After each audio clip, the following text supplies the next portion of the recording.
ಪಿಡಿಂಗಡಿಯಾಟ ಮಹೋತ್ಸವ ನಡೆಯುತ್ತಿರುವಂತಹ ಇಲ್ಲಿಯ ಆತಿಥೇಯತ್ವವನ್ನು ವಹಿಸುತ್ತಿರುವಂತಹ ಎಲ್ಲ ಕಾರ್ಯಗಳಲ್ಲಿಯೂ ಕೂಡ ನೇತೃತ್ವವನ್ನು ನೀಡಿ ಈ ಘನ ಕಾರ್ಯ ಬಹಳ ಸುಸೂತ್ರವಾಗಿ ನಡೆಯುವಂತೆ ಸಹಕರಿಸುತ್ತಿರುವ, ಇದಕ್ಕೆ ನೇತೃತ್ವವನ್ನು ನೀಡುತ್ತಿರುವ ನಮ್ಮೆಲ್ಲರ ಅಭಿಮಾನದ ಸಂಕೇತ ಕಾರಣಿಕ ಗ್ರಾಮ ಪಂಚಾಯತ್ ಅಧ್ಯಕ್ಷರಾಗಿರುವಂತಹ ಅಡ್ವೊಕೇಟ್ ಗೋಪಾಲಕೃಷ್ಣ ಅವರನ್ನ ವೇದಿಕೆಗೆ ಸ್ವಾಗತಿಸುತ್ತಿದ್ದೇವೆ.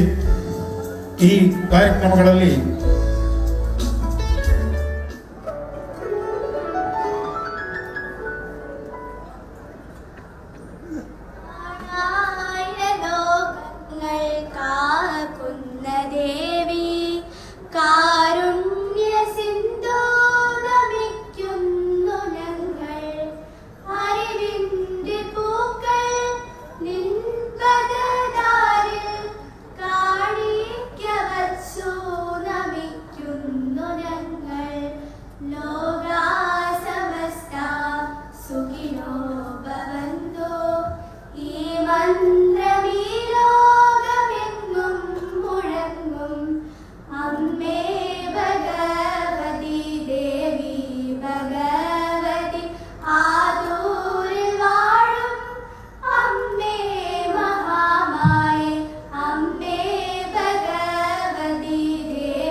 ಭಕ್ತಾದಿಗಳಿಗೆ ಮತ್ತು ವೇದಿಕೆಯಲ್ಲಿರುವ ಗಣ್ಯರಿಗೆ ನಮ್ಮ ಕ್ಷೇತ್ರ ಸಮಿತಿ ಮತ್ತು ಆದರ್ಶ ಸಮಿತಿಯ ಪರವಾಗಿ ಹೃದಯ ತುಂಬಿದ ಅಂತರಾಳದ ವಂದನೆಗಳನ್ನು ಸಲ್ಲಿಸ್ತಾ ಇದ್ದೇನೆ.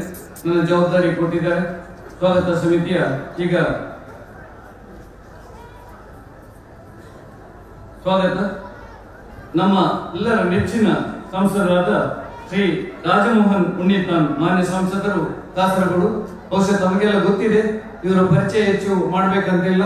ಇವರ ಜನಪ್ರಿಯತೆ ಎಷ್ಟನೇ ಸಾಕ್ಷಿ ಅಂತ ಹೇಳಿದ್ರೆ 2ನೇ ಬಾರಿಯ ಸಂಸದರಾಗಿ ನಮ್ಮ ಲೋಕಸಭೆಗೆ ಆಯ್ಕೆಯಾದಂತ ಶ್ರೀ ರಾಜಮೋಹನ್ ಉಣ್ಣಿತಾನ್ ಸರ್ ಅವರನ್ನ 2 ಉಭಯ ಸಮಿತಿಯ ಪರವಾಗಿ ಹೃತ್ಪೂರ್ವಕವಾಗಿ ಸ್ವಾಗತಿಸ್ತಾ ಇದ್ದೇನೆ. ಇವರನ್ನ ನಮ್ಮ ವೀಳ್ಯ ಮತ್ತು ಅಡಕೆಯ ಮೂಲಕ ಅವರನ್ನ ಹೃತ್ಪೂರ್ವಕವಾಗಿ ಸ್ವಾಗತಿಸಬೇಕಾಗಿ ಕೋರಿಕೊಳ್ತಾ ಇದ್ದೇನೆ.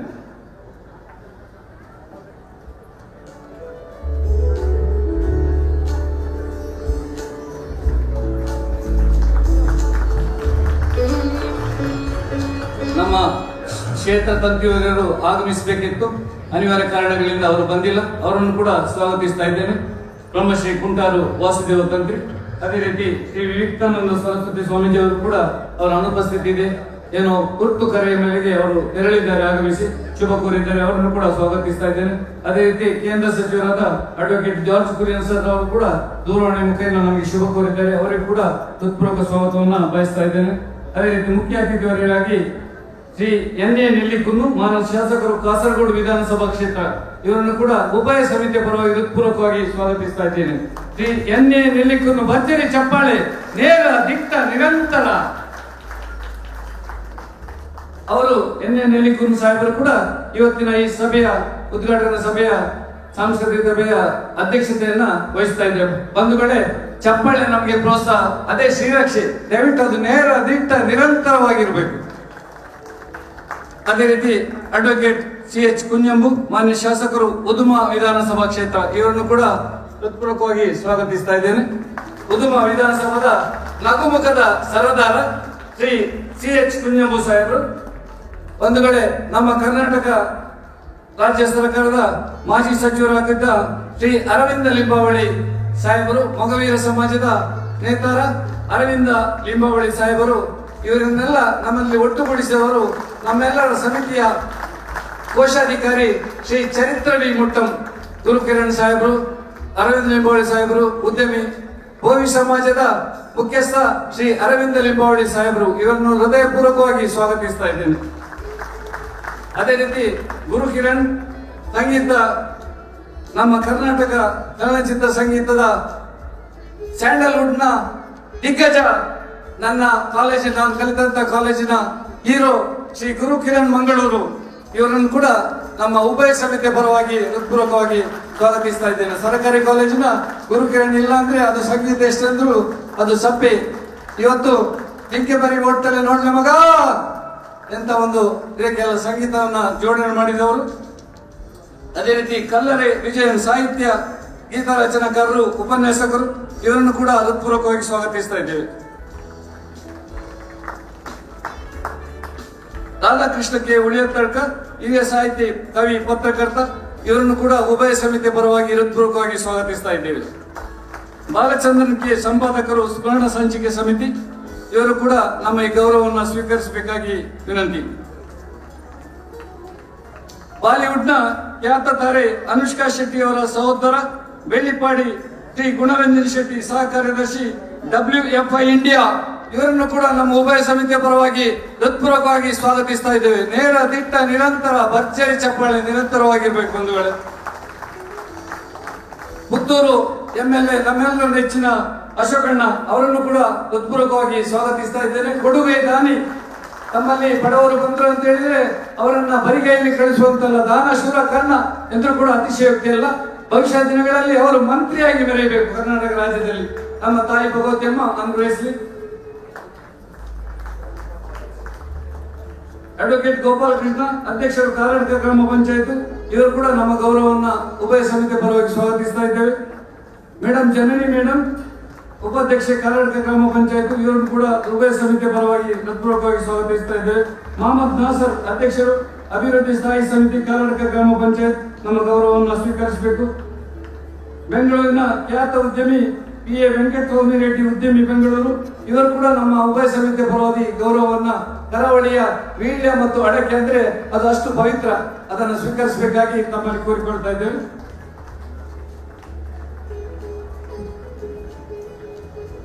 ಹೇಮನಾಥ ಶೆಟ್ಟಿ, ಅಧ್ಯಕ್ಷರು ಉಪಾಧ್ಯಕ್ಷರು ಬಂಟರ ಸಂಘ ಮಂಗಳೂರು, ಮಾತೃ ಸಂಘ ಮಂಗಳೂರು, ಹೇಮನಾಥ ಶೆಟ್ಟಿ ಕಾವು, ದಯವಿಟ್ಟು ನಮ್ಮ ಈ ಗೌರವವನ್ನ ಸ್ವೀಕರಿಸಬೇಕಾಗಿ ವಿನಂತಿ. ಬಿಪಿನ್ ದಾಸ್ ರೈ ಆಲೂರು ಗುತ್ತು, ಅಧ್ಯಕ್ಷರು ಪೆರುಂಗಾಳಿಯಾಟ ಮಹೋತ್ಸವ ಸಮಿತಿಯ ಈ ಕಳೆದ 5 ವರ್ಷಗಳಿಂದ ನಿರಂತರವಾಗಿ ನಮ್ಮೊಂದಿಗಿದ್ದಾರೆ. ಬಿಪಿನ್ ದಾಸ್ ರೈ ನಗುಮುಗದ ಸರದಾರ ಅಂದ್ರೆ ನಮ್ಗೆ ಗೊತ್ತಿದೆ, ನಮ್ಮ ಕ್ರಿಕೆಟ್ ತಂಡದ ಕ್ಯಾಪ್ಟನ್ ಧೋನಿ ಆಗಿ ಅವರು ಎಲ್ಲರನ್ನ ಒಂದುಗೂಡಿಸಿಕೊಂಡು ಹೋಗುವಂತ ಒಂದು ಹೆಮ್ಮೆಯ ಸರದಾರ ನಮ್ಮ ಬಿಪಿನ್ ದಾಸ್ ರೈ. ಬಂಧುಗಳು, ಎಲ್ಲಿ ಚಪ್ಪಾಳೆ ನಿಮ್ದು, ಬರ್ಲಿ. ಅದೇ ರೀತಿ ವೆಂಕಟೇಶ್ ಉಚ್ಚಿಲ್, ಉದ್ಯಮಿ ಮುಂಬೈ, ಇವರನ್ನು ಕೂಡ ನಮ್ಮ ಉಭಯ ಸಮಿತಿಯ ಪರವಾಗಿ ಹೃತ್ಪೂರ್ವಕವಾಗಿ ಸ್ವಾಗತಿಸ್ತಾ ಇದ್ದೇವೆ.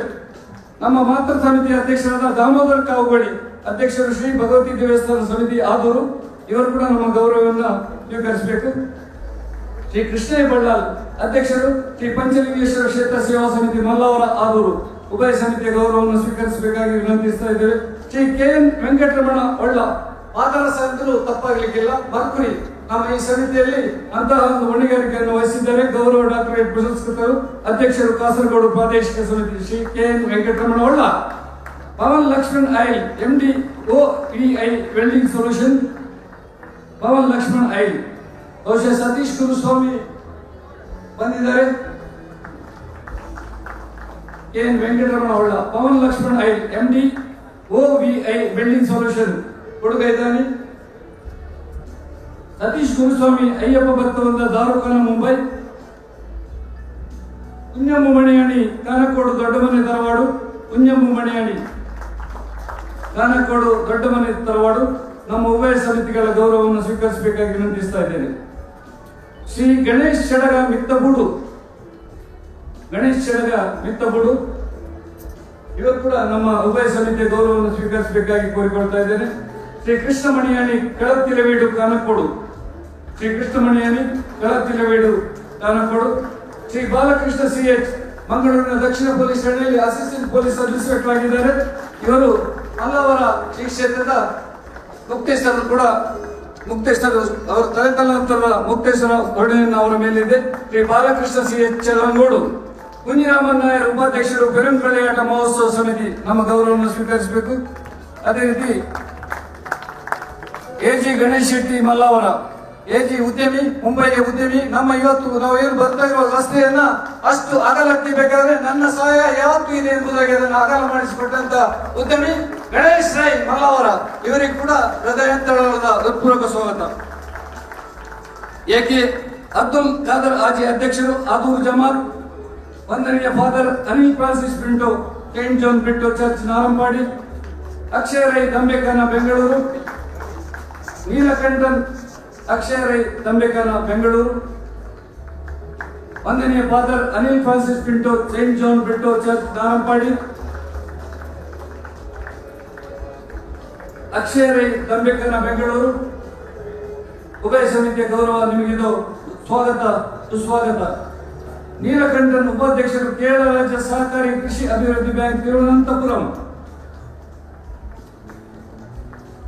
ಕಲ್ಲರ ಅಜಯನ್ ಸಾಹಿತಿ, ಗೀತಾ ರಚನೆಕಾರರು, ಉಪನ್ಯಾಸಕರು ಕಲ್ಲರ ಅಜಯನ್ ಇವತ್ತಿನ ಸ್ಮರಣ ಸಂಚಿಕೆಯನ್ನ ಸಾಂಕೇತಿಕವಾಗಿ ಬಿಡುಗಡೆ ಮಾಡಲಿಕ್ಕಿದ್ದಾರೆ.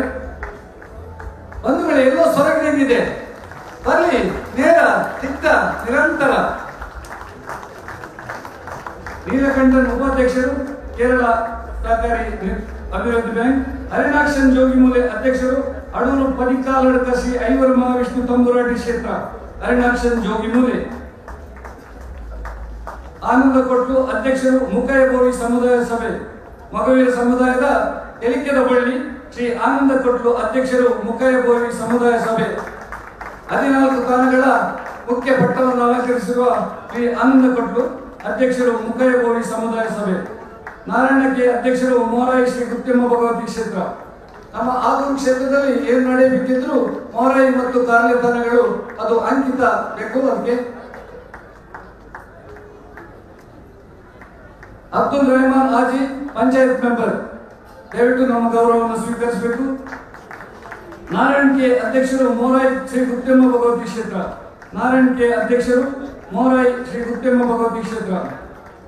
ಧನರಾಜ್ ಕೆ ಅಧ್ಯಕ್ಷರು, ಕಾರ್ಲ ಶ್ರೀ ಗುತ್ಯಮ್ಮ ಭಗವತಿ ಕ್ಷೇತ್ರ. ಧನರಾಜ್ ಕೆ ಅಧ್ಯಕ್ಷರು, ಕಾರ್ಲ ಶ್ರೀ ಗುತ್ಯಮ್ಮ ಭಗವತಿ ಕ್ಷೇತ್ರ. ಮನಮೋಹನ್ ಎಲ್ ಅಧ್ಯಕ್ಷರು, ಬಿಎಂಸಿ ಡಬ್ಲ್ಯೂಎ. ಮನಮೋಹನ್ ಎಲ್ ಅಧ್ಯಕ್ಷರು, ಬಿಎಂಸಿ ಡಬ್ಲ್ಯೂಎ. ಹರಿಪ್ರಸಾದ್ ಎಂಎಸ್ ಅಧ್ಯಕ್ಷರು, ಶ್ರೀ ಚೀರುಂಬ ಭಗವತಿ ಕ್ಷೇತ್ರ, ಚಂದನಡ್ಕ ಕರ್ನಾಟಕ. ಪುರುಷೋತ್ತಮನ್ ಅಧ್ಯಕ್ಷರು, ಪಾದಾರ್ ಕುಳಂದ್ರ ಭಗವತಿ ಕ್ಷೇತ್ರ. ಇವರು ಕೂಡ ನಮ್ಮ ಗೌರವವನ್ನು ಸ್ವೀಕರಿಸಬೇಕು.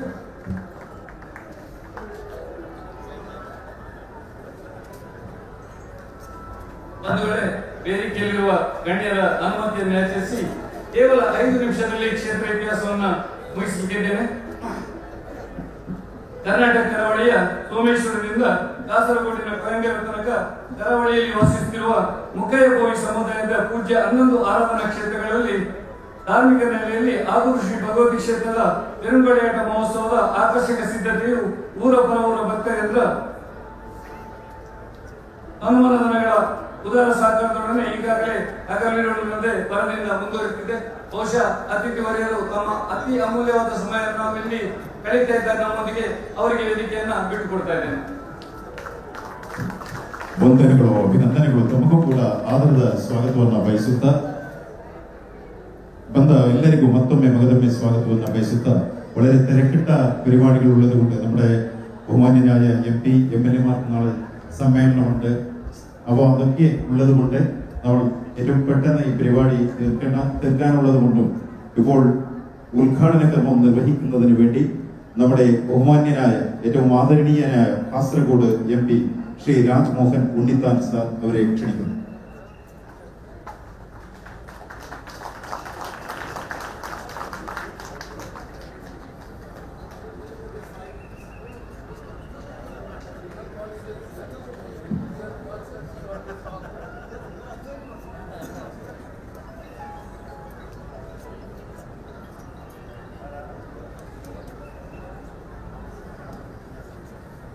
ബഹുമാനപ്പെട്ട ഈ യോഗത്തിന്റെ അധ്യക്ഷൻ കാസർഗോഡിന്റെ ജനപ്രിയ നായകൻ ശ്രീ എൻ എ നെല്ലിക്കുന്ന്, അതുപോലെ തന്നെ പുതുമയുടെ പ്രിയങ്കരനായ MLA ശ്രീ CH കുഞ്ഞമ്പു, നമ്മുടെ തൊട്ടടുത്ത സംസ്ഥാനമായ കർണാടകത്തിലെ പുത്തൂർ MLA ശ്രീ അശോക് റായ്, അതുപോലെ തന്നെ കർണാടകത്തിലെ മുൻ മന്ത്രി ശ്രീ അരവിന്ദ ഡിംബാവലി, സംഗീത സംവിധായകൻ ശ്രീ സൂര്യകിരൺ, ശ്രീ കല്ലറ അജയൻ,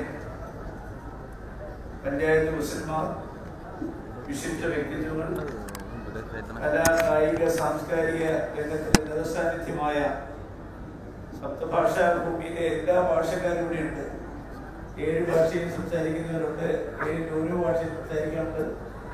നമ്മുടെ അച്ഛനും വന്നിട്ടുണ്ട്, ഇവിടെ ജമാഅത്തിന്റെ പ്രസിഡന്റുണ്ട്, അച്ഛനുണ്ട്. ചുരുക്കി പറഞ്ഞാൽ ഇതൊരു സർവമത സമ്മേളനം. ആദൂർ ഭഗവതിയെ കുറിച്ചും അതുപോലെ തന്നെ പെരുങ്കളിയാട്ടത്തെ കുറിച്ചും നിങ്ങളോട് സംസാരിക്കണമെങ്കിൽ മിനിമം 1 മണിക്കൂറെങ്കിലും എനിക്ക് വേണം. പക്ഷേ മാവേലി എക്സ്പ്രസിന്റെ ഡ്രൈവർ വണ്ടി വിട്ടത് പോയി കഴിഞ്ഞാൽ ഈ 2 MLA-മാർക്ക് നമ്മുടെ സഭയിൽ പോകാൻ പറ്റില്ല. എനിക്ക് നാളെ രാവിലെ തിരുവനന്തപുരത്ത് നിന്ന് ബോംബെയിലേക്ക് പോകണം. Food consumer affairs and public distribution സിസ്റ്റത്തിന്റെ കമ്മിറ്റി നടക്കുകയാണ്. ഞങ്ങൾ 25 MP-മാർ നാളെ ബോംബെയിൽ ഒത്തുകൂടുന്നു. അപ്പൊ അതിന് എനിക്ക് പോകണം. അതുകൊണ്ട് ഞങ്ങൾ കൂട്ടായിട്ടൊരു തീരുമാനമെടുത്തു, എല്ലാവരും പരമാവധി സമയം ചുരുക്കുക എന്നുള്ളത്. ഇവിടെ ഇരിക്കുന്ന നേതാക്കന്മാരെല്ലാം ഒരു 5 മിനിറ്റ് എടുത്താൽ തന്നെ ഇന്ന് സൂര്യൻ അസ്തമിച്ചിട്ട് ഈ യോഗം അവസാനിപ്പിക്കാൻ പറ്റൂ. അതുകൊണ്ട് ഞാൻ ദീർഘമായ ഒരു പ്രസംഗം നടത്താൻ ഈ അവസരം വിനിയോഗിക്കുന്നു. നമുക്കറിയാം, കാസർഗോഡ് ജില്ലയിൽ ഒരുപാട് വ്യക്തികൾ നടത്തുന്ന തെയ്യങ്ങളുണ്ട്, ഒരുപാട് കുടുംബങ്ങൾ നടത്തുന്ന തെയ്യങ്ങളുണ്ട്, തറവാടുകൾ നടത്തുന്ന തെയ്യങ്ങളുണ്ട്. ഓരോ സമുദായത്തിനും അവരുടേതായ ക്ഷേത്രങ്ങളുണ്ട്, ആചാരങ്ങളുണ്ട്, അനുഷ്ഠാനങ്ങളുണ്ട്. ആദൂർ ക്ഷേത്രം എന്ന് പറയുമ്പോൾ ഉത്തര മലബാറിലെ ഏറ്റവും പ്രശസ്തമായ മുഗയ സമുദായത്തിന്റെ ക്ഷേത്രം. അതുപോലെ നമുക്കറിയാം, ഇവിടെ ചാലിയ സമുദായത്തിന് ക്ഷേത്രങ്ങളുണ്ട്, തറവാടുകളുണ്ട്. അതുപോലെ യാദവ സമുദായത്തിനുണ്ട്, ഈഴവ സമുദായത്തിനുണ്ട്. അപ്പൊ എല്ലാ സമുദായങ്ങൾക്കും ഉത്തര മലബാറിൽ ഉറഞ്ഞാടുന്ന തെയ്യങ്ങളുണ്ട്. വയനാട്ട് കുലവനുണ്ട്. ഏതാണ്ട് 500ഓളം വരുന്ന മുത്തപ്പൻ മുടിപ്പുരകളും. അപ്പൊ സപ്തഭാഷാ സംഗമ ഭൂമിയിൽ ഈ തുളുനാടിന്റെ ഏറ്റവും വലിയ പ്രത്യേകതകളാണ് തെയ്യങ്ങൾ എന്ന് പറയുന്നത്. നമുക്കൊക്കെ മാനസികമായി ബുദ്ധിമുട്ടും പ്രശ്നങ്ങളും ഒക്കെ ഉണ്ടാകുമ്പോൾ നമ്മളെല്ലാവരും ജ്യോത്സ്യന്മാരെയാണ് സമീപിക്കുന്നത്. പ്രശ്നം വെച്ച് നോക്കും. ജ്യോത്സ്യരെ നമ്മളോട് ചില കാര്യങ്ങളും പ്രതിവിധികളും ഒക്കെ പറയും.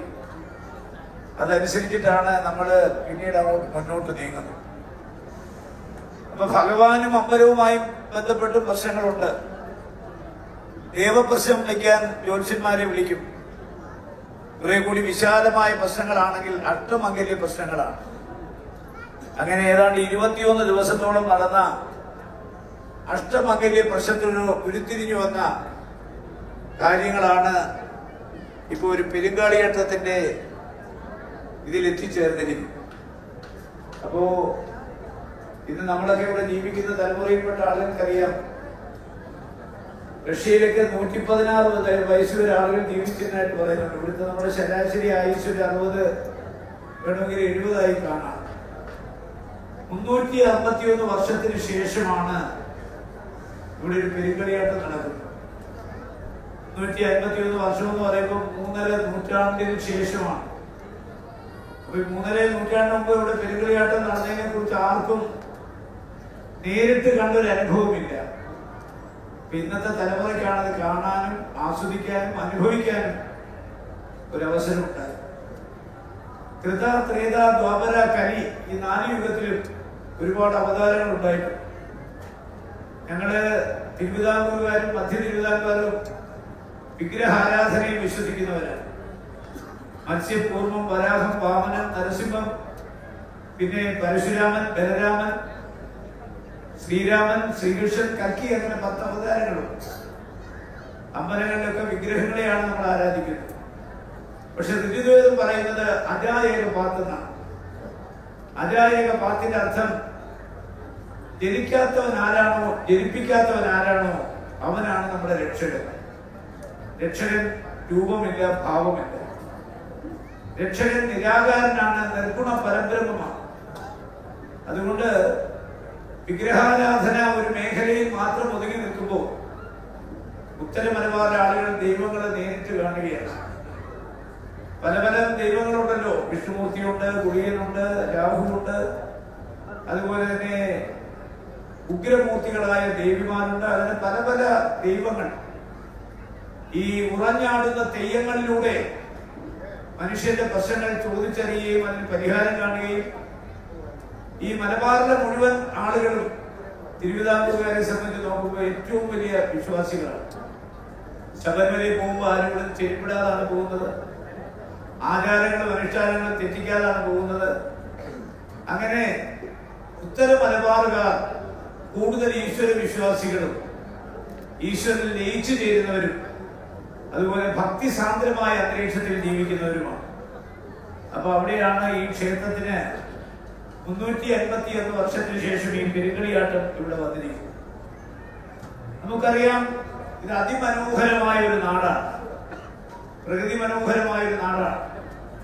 മലരണി കാടുകൾ തിങ്ങി വിങ്ങി, മരതക കാന്തിയിൽ മുങ്ങി മുങ്ങി, കരളും മെഴിയും കവർന്നു മുങ്ങി, കറയത്തൊരു ആലസ്യ ഗ്രാമഭംഗി എന്നൊരു കവിതയുണ്ട്. 4 ചുറ്റും ഈ ആധൂര അമ്പലത്തിന് 4 ചുറ്റും പർവ്വതങ്ങളാണ് മൂടപ്പെട്ടിരിക്കുന്ന ഒരു സ്ഥലമാണ്. ഇവിടെ നദികളുണ്ട്, വനങ്ങളുണ്ട്, വൃക്ഷലതാദികളുണ്ട്, പക്ഷിമൃഗങ്ങളുണ്ട്. ചുരുക്കി പറഞ്ഞാൽ പ്രകൃതിയുടെ ഒരു വരദാനമാണ് ഈ ആദൂർ എന്ന് പറയുന്ന ഭൂമി. ഈ ആദൂർ എന്ന് പറയുന്ന ഭൂമിയിൽ 3 ദേവിമാരാണ് കുടികൊള്ളുന്നത്.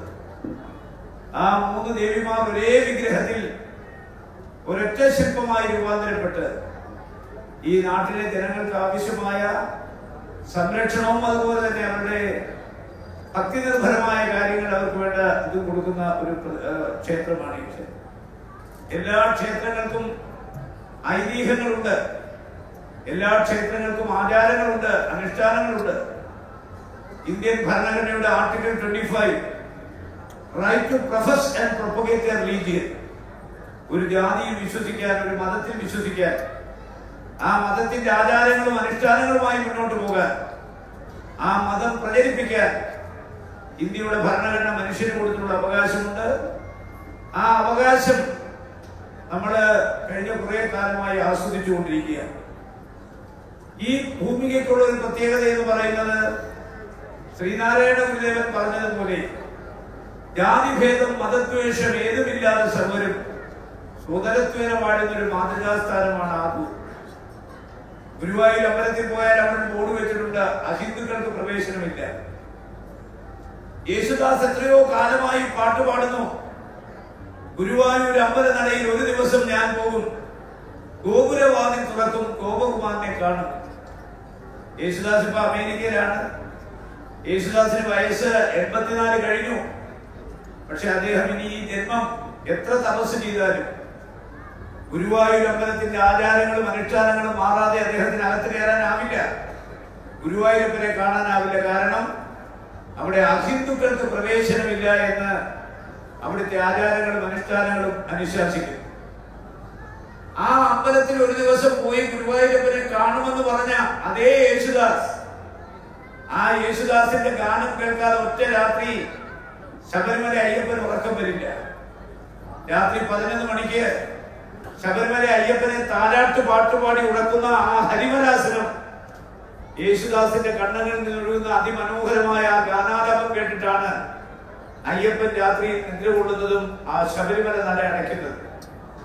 ശബരിമല നടയിലെ ആചാരം എന്ന് പറയുന്നത് അവിടെ എല്ലാ ജാതി മതസ്ഥർക്കും പ്രവേശനമുണ്ട്. ഈ അധ്യക്ഷവേദിയിൽ ജമാഅത്തിന്റെ പ്രസിഡന്റുണ്ട്, നമ്മുടെ പള്ളിയുടെ വികാരിയായ അച്ഛനുണ്ട് എന്ന് പറഞ്ഞ പോലെ ശബരിമലയിൽ അയ്യപ്പന്റെ ആത്മമിത്രം ബാവര് മുസ്ലിമാണ്, ബാവർക്ക് അവരുടെ പ്രതിഷ്ഠയുണ്ട്. ശബരിമലയിൽ എല്ലാ ജാതി മതസ്ഥർക്കും പ്രവേശനമുണ്ട്. യേശുദാസിന്റെ താരാട്ട് പാട്ട് കേൾക്കാതെ ഒരു രാത്രി അയ്യപ്പൻ ഉറങ്ങാൻ കഴിയുന്നില്ല. പക്ഷെ അവിടെയും ഉണ്ട് ആചാരം, 10 വയസ്സിന് മുകളിൽ 50 വയസ്സിന് താഴെ പ്രായമുള്ള ആർക്കും ശബരിമലയിൽ കയറാനാവില്ല, സ്ത്രീകൾക്ക്. എന്തുകൊണ്ടാണ്? അയ്യപ്പൻ നൈഷ്ഠിക ബ്രഹ്മചാരി. പക്ഷെ ആദൂർ ശബരിമല മറ്റൊരു ശബരിമലയാണ്. ഇവിടെ ജാതിയില്ല, മതമില്ല.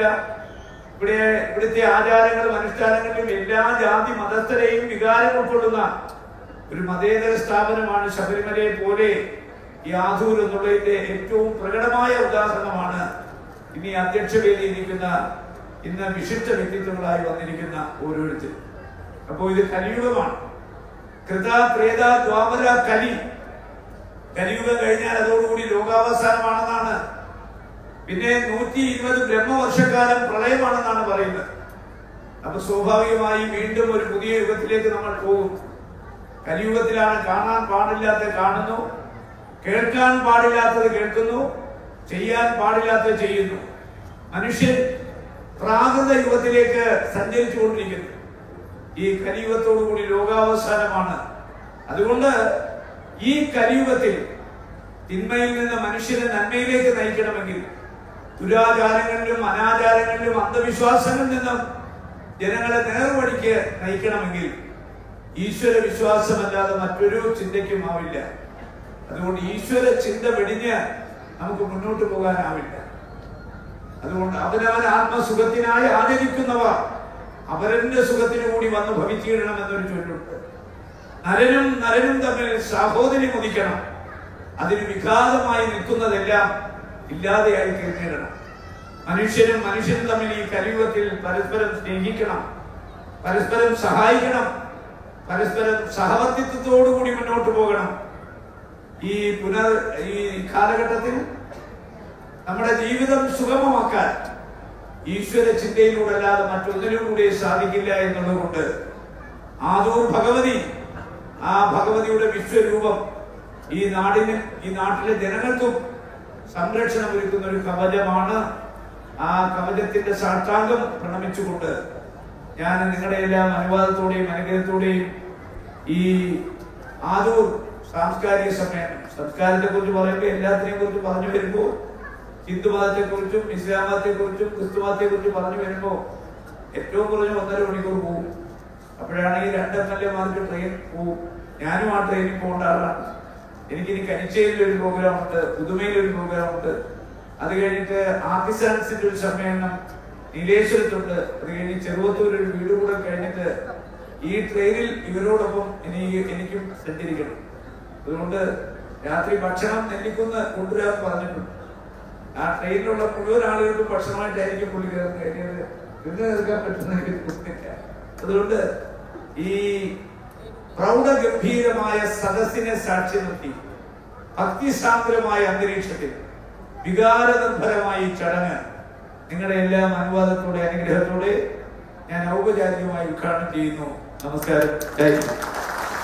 വളരെ പ്രൗഢമായ പ്രസംഗത്തിലൂടെ ഈ സാംസ്കാരിക സമ്മേളനം ഉദ്ഘാടനം ചെയ്ത ബഹുമാന്യനായ എംപിക്ക് നന്ദി അറിയിക്കുകയാണ്. അടുത്തതായി അധ്യക്ഷ പ്രസംഗത്തിനായി നമ്മുടെ പുത്തൂർ MLA ശ്രീ അശോക് കുമാർ അല്ലെങ്കിൽ വളരെ അർജന്റ് ഇത്തരത്തിലാണ് ആ റെഡ് മാത്ര പണിയുമ്പോൾ അതിന് സ്വാഗതം വന്നത്.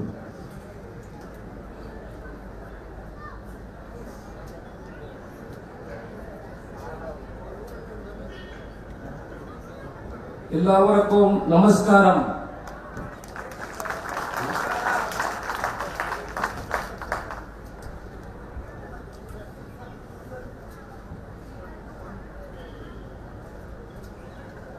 ಆದೂರು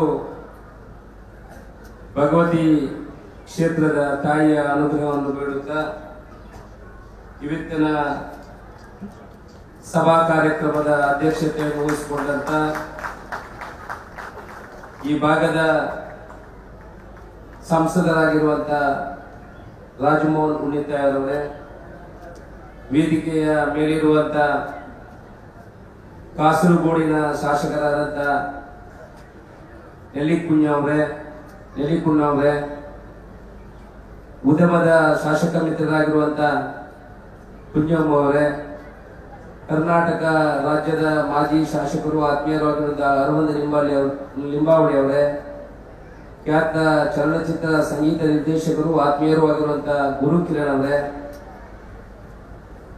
ನನ್ನ ಆತ್ಮೀಯರಾಗಿರುವಂತ ಬೆಲಿಪಾಡಿ ಗುಣರಂಜನ್ ಶೆಟ್ಟಿ ಅವರೇ, ಹೇಮನಾಥ್ ಶೆಟ್ಟಿ ಅವರೇ, ಆತ್ಮೀಯರ ಉದ್ಯಮಿ ಆಗಿರುವಂತಹ ಗಣೇಶ್ ಶೆಟ್ಟಿ ಅವರೇ, ವೇದಿಕೆಯ ಮೇಲಿರುವಂತಹ ಎಲ್ಲ ಗಣ್ಯರೇ, ಎಲ್ಲರ ಹೆಸರನ್ನು ಹೇಳಲಿಕ್ಕೆ ಹೋಗುವುದಿಲ್ಲ, ಸಮಯದ ಅಭಾವ ಕೂಡ ಇದೆ.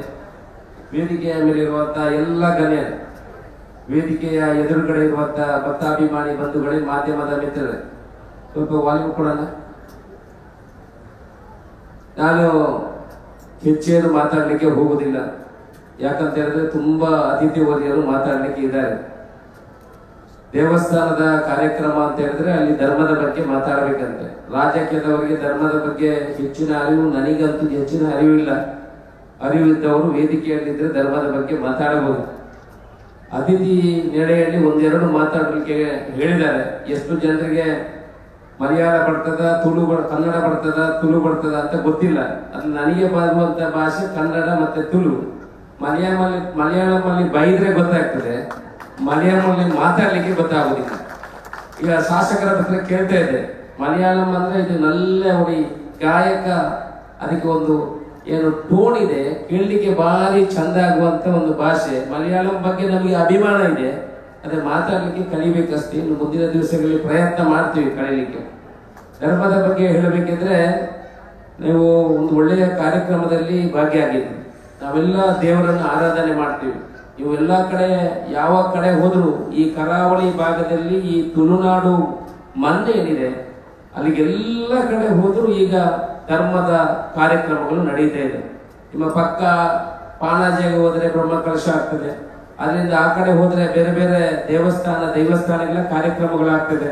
ನಾವೆಲ್ಲ ಉದ್ಯಮಿಗಳು, ಜನ, ಹಿಂದೂ ಬಾಂಧವರು, ಎಲ್ಲ ಜಾತಿ ಧರ್ಮದವರು ಕೂಡ ಸೇರಿ ಬಾಕಿ ಜಾತಿ ಧರ್ಮದವರನ್ನು ಸೇರಿಸಿಕೊಂಡು ಧರ್ಮದ ಕಾರ್ಯಕ್ರಮ ಮಾಡ್ತಾರೆ. ಆದ್ರೆ ದೇವರನ್ನು ನೋಡಿದವರು ಯಾರು ಕೂಡ ಇಲ್ಲ. ನಾನು ಕೂಡ ತುಂಬಾ ದೇವಸ್ಥಾನಗಳ ಜೀರ್ಣೋದ್ಧಾರ ಮಾಡಿದ್ದೇನೆ. ಹೋದಲ್ಲೆಲ್ಲ ನಾವು ಹೇಳುವಾಗ ದೇವಸ್ಥಾನದಲ್ಲಿ ಯಾರಾದ್ರೂ ದೇವರನ್ನು ನೋಡಿದವರು ಇದೆಯಾರು? ನನಗೆ ಗೊತ್ತಿದ್ದಾಗೆ ಯಾರು ದೇವರನ್ನು ನೋಡಿದವರು ಇಲ್ಲ. ಅದು ಇಷ್ಟೊಂದು ಖರ್ಚು ಹಾಕಿ, ಇಷ್ಟೊಂದು ದುಡ್ಡು ಹಾಕಿ, ಎಲ್ಲಾ ಕೆಲಸಗಳನ್ನು ಮಾಡಿ ದೊಡ್ಡ ಕಾರ್ಯಕ್ರಮವನ್ನು ಮಾಡ್ತೇವೆ. ದೇವರು ಎಲ್ಲಿದ್ದಾರೆ ಅನ್ನುವ ಪ್ರಶ್ನೆ ಎಲ್ಲರ ಮನಸ್ಸಿನಲ್ಲಿ ಇದೆ. ನನ್ನ ಪ್ರಕಾರ ದೇವರು ಎಲ್ಲಿದ್ದಾರೆ ಅಂತ ಹೇಳಿದ್ರೆ, ದೇವರು ಇಲ್ವಾ? ದೇವರು ಇದ್ದಾರೆ. ದೇವರು ಇಲ್ಲದ್ರೆ ಗಾಳಿ ಇರ್ಲಿಕ್ಕಿಲ್ಲ, ಮಳೆ ಇರ್ಲಿಕ್ಕಿಲ್ಲ, ನೀರು ಇರ್ಲಿಕ್ಕಿಲ್ಲ, ಹುಟ್ಟು ಸಾವು ಅನ್ನೋದು ಇರ್ಲಿಕ್ಕಿಲ್ಲ, ಸೃಷ್ಟಿ ಅನ್ನೋದು ಇರ್ಲಿಕ್ಕಿಲ್ಲ. ಆದ್ರೆ ದೇವರಿದ್ದಾನೆ. ಆದ್ರೆ ಮಾತಾಡುವ ದೇವರು ಎಲ್ಲಿದ್ದಾನೆ? ಮಾತಾಡುವ ದೇವರು ಎಲ್ಲಿದ್ದಾನೆ ಅಂದ್ರೆ ನಮ್ಮ ಮನೆಯಲ್ಲಿದ್ದಾನೆ. ನಮಗೆ ಜನ್ಮ ಕೊಟ್ಟಂತ ತಂದೆ ತಾಯಿಯೇ ನಮಗೆ ಮಾತಾಡುವ ದೇವರು. ಅವರಿಗೆ ಗೌರವ ಕೊಡುವಂತ ಕೆಲಸಗಳು ಆಗಬೇಕು. ನೀವು ಎಷ್ಟೇ ಪೂಜೆ ಮಾಡಿ, ಎಷ್ಟೇ ಪುರಸ್ಕಾರ ಮಾಡಿ, ದೇವರಿಗೆ ಎಷ್ಟೇ ದುಡ್ಡು ಕೊಡಿ, ಅಂದ್ರೆ ದೇವರ ಅನುಗ್ರಹ ಮಾತ್ರ ಸಿಗಬೇಕಿದ್ರೆ ಜನ್ಮ ಕೊಟ್ಟಂತ ತಂದೆ ತಾಯಿಯ ಅನುಗ್ರಹ ಸಿಗ್ಬೇಕು. ಆದ್ರೆ ಮಾತ್ರ ದೇವರ ಅನುಗ್ರಹ ಸಿಗ್ತದೆ. ನಾವೇನ್ ಮಾಡ್ತೇವೆ? ತಂದೆ ತಾಯಿಯನ್ನು ಯಾವಾಗ ಪ್ರೀತಿ ಮಾಡ್ತೇವೆ? ತಂದೆ ತಾಯಿಯನ್ನು ಪ್ರೀತಿ ಮಾಡೋದು ಯಾವಾಗ ಅಂತ ಹೇಳಿದ್ರೆ ಸತ್ತಾಗ ಹೇಳುದು, ಏನೋ ನನ್ನ ತಾಯಿ ಎಷ್ಟು ಒಳ್ಳೆಯವರು, ನನ್ನ ತಂದೆ ಎಷ್ಟು ಒಳ್ಳೆಯವರು. ಅದು ರಾತ್ರಿ ಮನೆಗೆ ಒಳಗೆ ಕರೆಯುವಂತ ಕಾರ್ಯಕ್ರಮ ಇದೆ. ಅಲ್ಲಿ ಸ್ವಲ್ಪ ಬಾಯಿಗೆ ಹಾಕಿ ಭಾರಿ ಕೂಗು ಜಾಸ್ತಿ ಇರ್ತದೆ. ಅದೆಲ್ಲ ಅವರು ಜೀವದಲ್ಲಿ ಇರುವಾಗ we have to love them ಅಂತ ಹೇಳ್ತಾರೆ. ಜೀವದಲ್ಲಿರುವಾಗ ಅವರನ್ನು ಪ್ರೀತಿ ಮಾಡಬೇಕು. ಅವರೇ ನಮಗೆ ನಿಜವಾದ ದೇವರು. ಧರ್ಮದ ಬಗ್ಗೆ ಹೇಳ್ತಾರೆ. ಧರ್ಮದ ಬಗ್ಗೆ ರಾಜಕಾರಣಿಗಳು ಹೇಳುವುದು ಹೇಗೆ? ಅವರು ಅದನ್ನು ಅವರ ಪಕ್ಷಕ್ಕೆ ಬೇಕಾಗುವಾಗೆ ಹೇಳ್ತಾರೆ. ನಾವು ಆಗಲ್ಲ. ನಿಜವಾದ ಧರ್ಮ ಯಾವುದು ಅಂತ ಹೇಳಿದ್ರೆ, ಯಾವನು ಕಷ್ಟದಲ್ಲಿರುವ ಕಟ್ಟ ಕಡೆಯ ವ್ಯಕ್ತಿಯ ಕಣ್ಣೀರು ಒರೆಸುವುದೇ ನಿಜವಾದ ಧರ್ಮ. ಕಷ್ಟದಲ್ಲಿರುವವರಿಗೆ ಸಹಾಯ ಮಾಡುವುದೇ ನಿಜವಾದ ಧರ್ಮ. ದೇವರು ಯಾವತ್ತೂ ನಮ್ಮ ಏನನ್ನು ಕೇಳುವುದಿಲ್ಲ ಅಂತ. ದೇವರು ಏನಾದ್ರೂ ನಮ್ಮ ಹತ್ರ ಕೇಳಿದ್ರೆ ನಾವು ದೇವರ ಪೂಜೆ ಮಾಡ್ತಾ ಇರ್ಲಿಲ್ಲ. ಮಹಿಳೆಯರು ಒಂದಷ್ಟು ಜನ ಇದ್ದಾರೆ. ನಾವು ಬಂಗಾರ ತಗೊಂಡು ಬಂದ್ರೆ ಫಸ್ಟ್ಗೆ ದೇವರ ಹತ್ರ ತಗೊಂಡು ಹೋಗಿಡುದು, ದೇವರೇ ಬಂಗಾರ ತಂದಿದ್ದೇನೆ, ಇದನ್ನು ಸ್ವೀಕಾರ ಮಾಡಿ ವಾಪಸ್ ಕೊಡು. ಎಲ್ಲಾದ್ರೂ ಬಂಗಾರದಲ್ಲಿ ಒಂದು 2 ಗ್ರಾಮ್ 3 ಗ್ರಾಮ್ ದೇವರು ತಗೊಳ್ತಾ ಇದ್ದಾರೆ. ಯಾರು ಕೂಡ ಮಹಿಳೆಯರು ಬಂಗಾರ ದೇವರಿಗೆ ಇಡ್ತಿರ್ಲಿಲ್ಲ. ದೇವರಿಗೆ ಏನು ಬೇಡ, ದೇವರು ನಾವು ಕೊಟ್ಟದ್ದನ್ನೆಲ್ಲ ವಾಪಸ್ ಕೊಡ್ತಾನೆ. ದೇವರು ಏನನ್ನು ಸ್ವೀಕಾರ ಮಾಡುವುದಿಲ್ಲ. ಪೂಜೆ ಪುರಸ್ಕಾರಗಳನ್ನು ದೇವರು ಯಾಕೆ ತಗೊಳ್ತಾರೆ? ನಾವು ಪೂಜೆ ಪುರಸ್ಕಾರ ಮಾಡಿದ್ರು ದೇವರು ಸ್ವೀಕಾರ ಮಾಡ್ತಾರೆ. ಅದನ್ನು ಋಣವನ್ನು ತೀರಿಸುವಂತ ಕೆಲಸವನ್ನು ಮಾಡ್ತಾರೆ. ನಾವು ಯಾವುದಾದ್ರೂ ದೇವರಿಗೆ ಸೇವೆ ಮಾಡಿದ್ರೆ ದೇವರನ್ನ ನೆನಪಲ್ಲಿ ಇಟ್ಕೊಳ್ತಾರಂತೆ. ಅವರು ಸೇವೆ ಮಾಡಿದರೆ ಋಣವನ್ನು ತೀರಿಸಬೇಕು.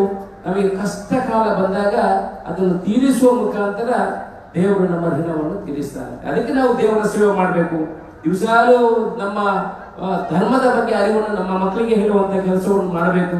ಕೆಲವರು ಎಷ್ಟೋ ಜನ ದೇವಸ್ಥಾನಕ್ಕೆ ಹೋಗ್ತಾರೆ. 2 ನಿಮಿಷ ನಿಲ್ಲಿಸ್ತೀನಿ, ಹೇಳಿದ್ದೇನೆ 3 ನಿಮಿಷ ಅಂತ. ನಾವು ಮಾತಾಡಿದ್ರೆ ಮಾತಾಡ್ತು ಹೋಗ್ತದೆ, ಅರ್ಧ ಗಂಟೆ ಮಾತಾಡ್ತು. ಯಾರು ಎಷ್ಟೋ ಜನ ಧರ್ಮದ ಬಗ್ಗೆ ನೋಡಿ. ಈ ವಿಶ್ವದಲ್ಲಿ ಬೈಬಲ್ ಎಷ್ಟು ಸೇಲ್ ಆಗಿದೆ ಗೊತ್ತಾ ನಿಮಗೆ? 500 ಕೋಟಿ ಬೈಬಲ್ ಸೇಲ್ ಆಗಿದೆ. ಕುರಾನ್ ಎಷ್ಟು ಸೇಲ್ ಆಗಿದೆ ಗೊತ್ತಾ? 86 ಕೋಟಿ ಕುರಾನ್ ಸೇಲ್ ಆಗಿದೆ. ಭಗವದ್ಗೀತೆ ಎಷ್ಟು ಸೇಲ್ ಆಗಿದೆ ಗೊತ್ತಾ? ಎಷ್ಟು? 16 ಕೋಟಿ ಸೇಲ್ ಆಗಿದೆ. ಧರ್ಮದ ಬಗ್ಗೆ ಅರಿವನ್ನು ಮೂಡಿಸುವಂತ ಕೆಲಸಗಳು ಆಗ್ಬೇಕು. ಬರೀ ಭಾಷಣ ಕೊಟ್ರೆ ಆಗ್ಲಿಕ್ಕಿಲ್ಲ.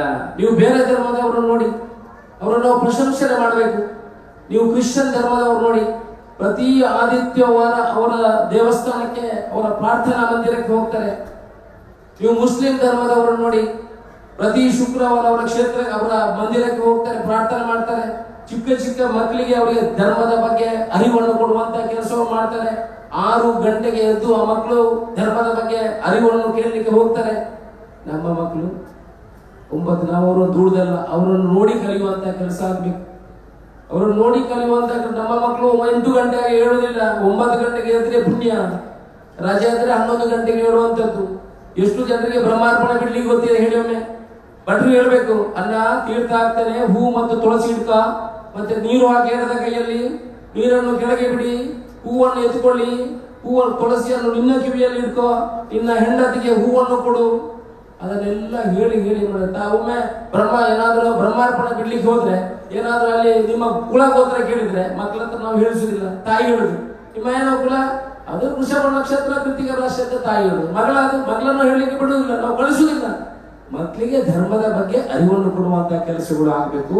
ಈ ಮೂಲಕ ಈ ಧರ್ಮದ ಕೆಲಸಗಳನ್ನು ಮಾಡುವಾಗ ಇವತ್ತೊಂದು ವಿಶೇಷವಾದ, ನೀವು ಇಲ್ಲೊಂದು ಪೆರಂಕುಳಿ ಆಟ ಅಂತ ಒಂದು, ನನಗೆ ಸರಿ ಬರುವುದಿಲ್ಲ ಅದು, ಪೆರಂಕುಳಿ ಆಟ ಅಂತ ಒಂದು ಮಹೋತ್ಸವವನ್ನು ಮಾಡ್ತಾ ಇದ್ದೀವಿ 351 ವರ್ಷದಿಂದ. ನಾನು ಇಲ್ಲಿ ಬರ್ಬೇಕಾಗ್ಬೇಡುವಂತಿದ್ದೆ. ಹೇಮನಾಥ್ ಶೆಟ್ಟರು ಹೇಳಿದ್ರು, ಭಾರಿವಾದ ಕಾರ್ಯಕ್ರಮವಾದ್ರೆ ಇದರಲ್ಲಿ ಗೋಡೆ ಅಂತ ವಿಚಾರ. ಗಣೇಶ್ ಶೆಟ್ಟರು ಮುಂಬೈಯಿಂದ ಫೋನ್ ಮಾಡಿ ನೀವು ಈ ಕಾರ್ಯಕ್ರಮಕ್ಕೆ ಬರಬೇಕು ಅಂತ ಹೇಳಿದ್ದಾರೆ. ಒಳ್ಳೆಯ ಕಾರ್ಯಕ್ರಮ. ಕೇರಳ ಅಂತ ಹೇಳಿದ್ರೆ ದೇವರ ನಾಡು ಅಂತ ಹೇಳ್ತಾರೆ. ಕೇರಳವನ್ನು ನಾವು ಕರೆಯುವುದು ದೇವರ ನಾಡು. ಈ ತುಳು ಭೂಮಿಯಲ್ಲಿ ನಾವು ಹಿಂದೆ ಕೆಲವು ವಿಶೇಷವಾದಂತಹ ಇಂಥ ಕಾರ್ಯಕ್ರಮಗಳನ್ನು ಬಹುಶಃ ನೋಡಬೇಕಿದ್ರೆ ಈ ಕೇರಳದ ಭಾಗಕ್ಕೆ ಬರಬೇಕು. ಅದರಲ್ಲೂ ತುಳುನಾಡಿನ ಹೆಚ್ಚಿನ ಅಂಶ ಅದು ಇವತ್ತು ಕಾಸರಗೋಡು ಆದ್ರೆ ಅದು ನಮ್ಮ ತುಳುನಾಡಿಗೆ ಹೆಚ್ಚಿನ ಒಂದು ಅಂಟಿಕೊಂಡಿರುವಂತಹ ಈ ಭಾಗ, ನಮ್ದು ಕ್ಲೈಮ್ ಇದೆ ಇದರಲ್ಲಿ. ಆದ್ರೂ ಈ ತುಳುನಾಡಿಗೆ ಅಂಟಿಕೊಂಡಿರುವಂತಹ ಭಾಗ, ನಾವು ಇದನ್ನು ತುಳುನಾಡು ಅಂತ ಹೇಳೋದು, ಇಲ್ಲಿ ತುಳು ಮಾತಾಡೋರು ಹೆಚ್ಚು ಜನ ಇಲ್ಲಿ ಇರ್ತಾರೆ. 2 ಜನ ಶಾಸಕರಿದ್ದಾರೆ, ಮತ್ತೆ ಹೋಗುವಾಗ ಬೈಬಹುದು, ನೀವೆಂತ ಇಲ್ಲಿ ಬಂದು ಭಾಷಣ ಮಾಡಲಿಕ್ಕೆ ಬಂದು ಕಾಸರಗೋಡನ್ನು ನಮ್ಮ ಕಡೆಗೆ ಅಂತಿದ ಅಂತ. ಹಾಗೆ ಕೇಳಿದಲ್ಲ, ತುಳು ಮಾತಾಡುವವರ ಬಂದು ನಮ್ಮ ಒಳ್ಳೆ ಬಾಂಧವ್ಯ. ನಮ್ಮ ಹಿಂದಿನಿಂದ ನಮ್ಮ ಬಂಟು ಸಮಾಜ, ಆಯ್ತು 1 ನಿಮಿಷ ಮುಗಿಸ್ತೇವೆ, ಇವರು ಸಿಗ್ನಲ್ ಕೊಡ್ತಾ ಇದ್ದಾರೆ ನಮ್ಮ ಶಾಸಕರು. ಈ ಬಂಟ ಸಮಾಜ ಅಂತ ನಮ್ಮಲ್ಲಿ ಇರುವಂತವರು, ಆ ಕಡೆಯಿಂದ ಎಲ್ಲ ಬಂದವರು ನಮ್ಮ ಮೂಲ ಸ್ಥಾನ ಇರುವುದು ಕಾಸರಗೋಡಲ್ಲಿ. ನಾವು ಈ ಭಾಗ ಕೇರಳದ ಭಾಗದಲ್ಲಿ ಇರುವಂತವರು ಎಲ್ಲ ನಮ್ಮ ಮೂಲ ಸ್ಥಾನ ಈ ಕಡೆಯಿಂದ ಬಂದವರು. ಈ ಒಳ್ಳೆಯ ಕಾರ್ಯಕ್ರಮದಲ್ಲಿ ನಾವು ಭಾಗಿಯಾಗಿದ್ದೀನಿ, ಅತ್ಯಂತ ಸಂತೋಷವಾಗಿದೆ. ಇನ್ನು 4-5 ದಿವಸ ಈ ಕಾರ್ಯಕ್ರಮಗಳು ಇರಬೇಕು. ಇದನ್ನು ನೀವು ಆನಂದಿಸಬೇಕು. ಇದನ್ನು ಎಲ್ಲಾ ರೀತಿಯ ಈ ಕಾರ್ಯಕ್ರಮದಲ್ಲಿ ನಿಮ್ಮನ್ನು ತೊಡಗಿಸಿಕೊಳ್ಳುವಂತಹ ಕೆಲಸಗಳು ಆಗಬೇಕು. ನೀವು ಶ್ರಮಪಟ್ಟು ಈ ಕಾರ್ಯಕ್ರಮದಲ್ಲಿ ಭಾಗಿಯಾಗಿದ್ರಿ. ಆ ಭಗವತಿ ತಾಯಿ ನೀವು ಮಾಡಿದಂತ ಕಾರ್ಯಕ್ರಮದಲ್ಲಿ ನಿಮ್ಮ ಎಲ್ಲ ಮನಸ್ಸಂಕಲ್ಪಗಳು ಏನಿದೆ ಅದನ್ನೆಲ್ಲ ಸಿದ್ಧಿ ಮಾಡಲಿ ಅನ್ನೋ ಮಾತನ್ನು ಹೇಳುತ್ತಾ, ಎಲ್ರಿಗೂ ಶುಭವನ್ನು ಹಾರೈಸ್ತಾ 3 ಸಲ ಜೈಕಾರ ಹಾಕೋಣ. ಜೈಕಾರ ಹಾಕೋಣ. ಅಣ್ಣ ಯಾರು ಎದುರುಗಡೆ ಇದ್ದವರು ಗೋವಿಂದ ಹಾಕೋಣ. ಬರ್ತದ? ಒಂದೊಂದು ಇಲ್ಲಿ ಆ ಕಡೆಗೆ ಪುತ್ತೂರಿಗೆ ಕೇಳಬೇಕು. ಕೇಳ್ತದ? 3 ಸಲ ಗೋವಿಂದ ಹೇಳ್ತೇನೆ. ಎಲ್ಲರೂ ಕೈ ಮೇಲೆ ಎತ್ತಿ ಗೋವಿಂದ ಹಾಕ್ಬೇಕು. ರೆಡಿಯಾ? ಅರಿಯೋ ನಿಮಗೆ ಅರಿಯೋ? 3 ಸಲ ಗೋವಿಂದ ಹಾಕು.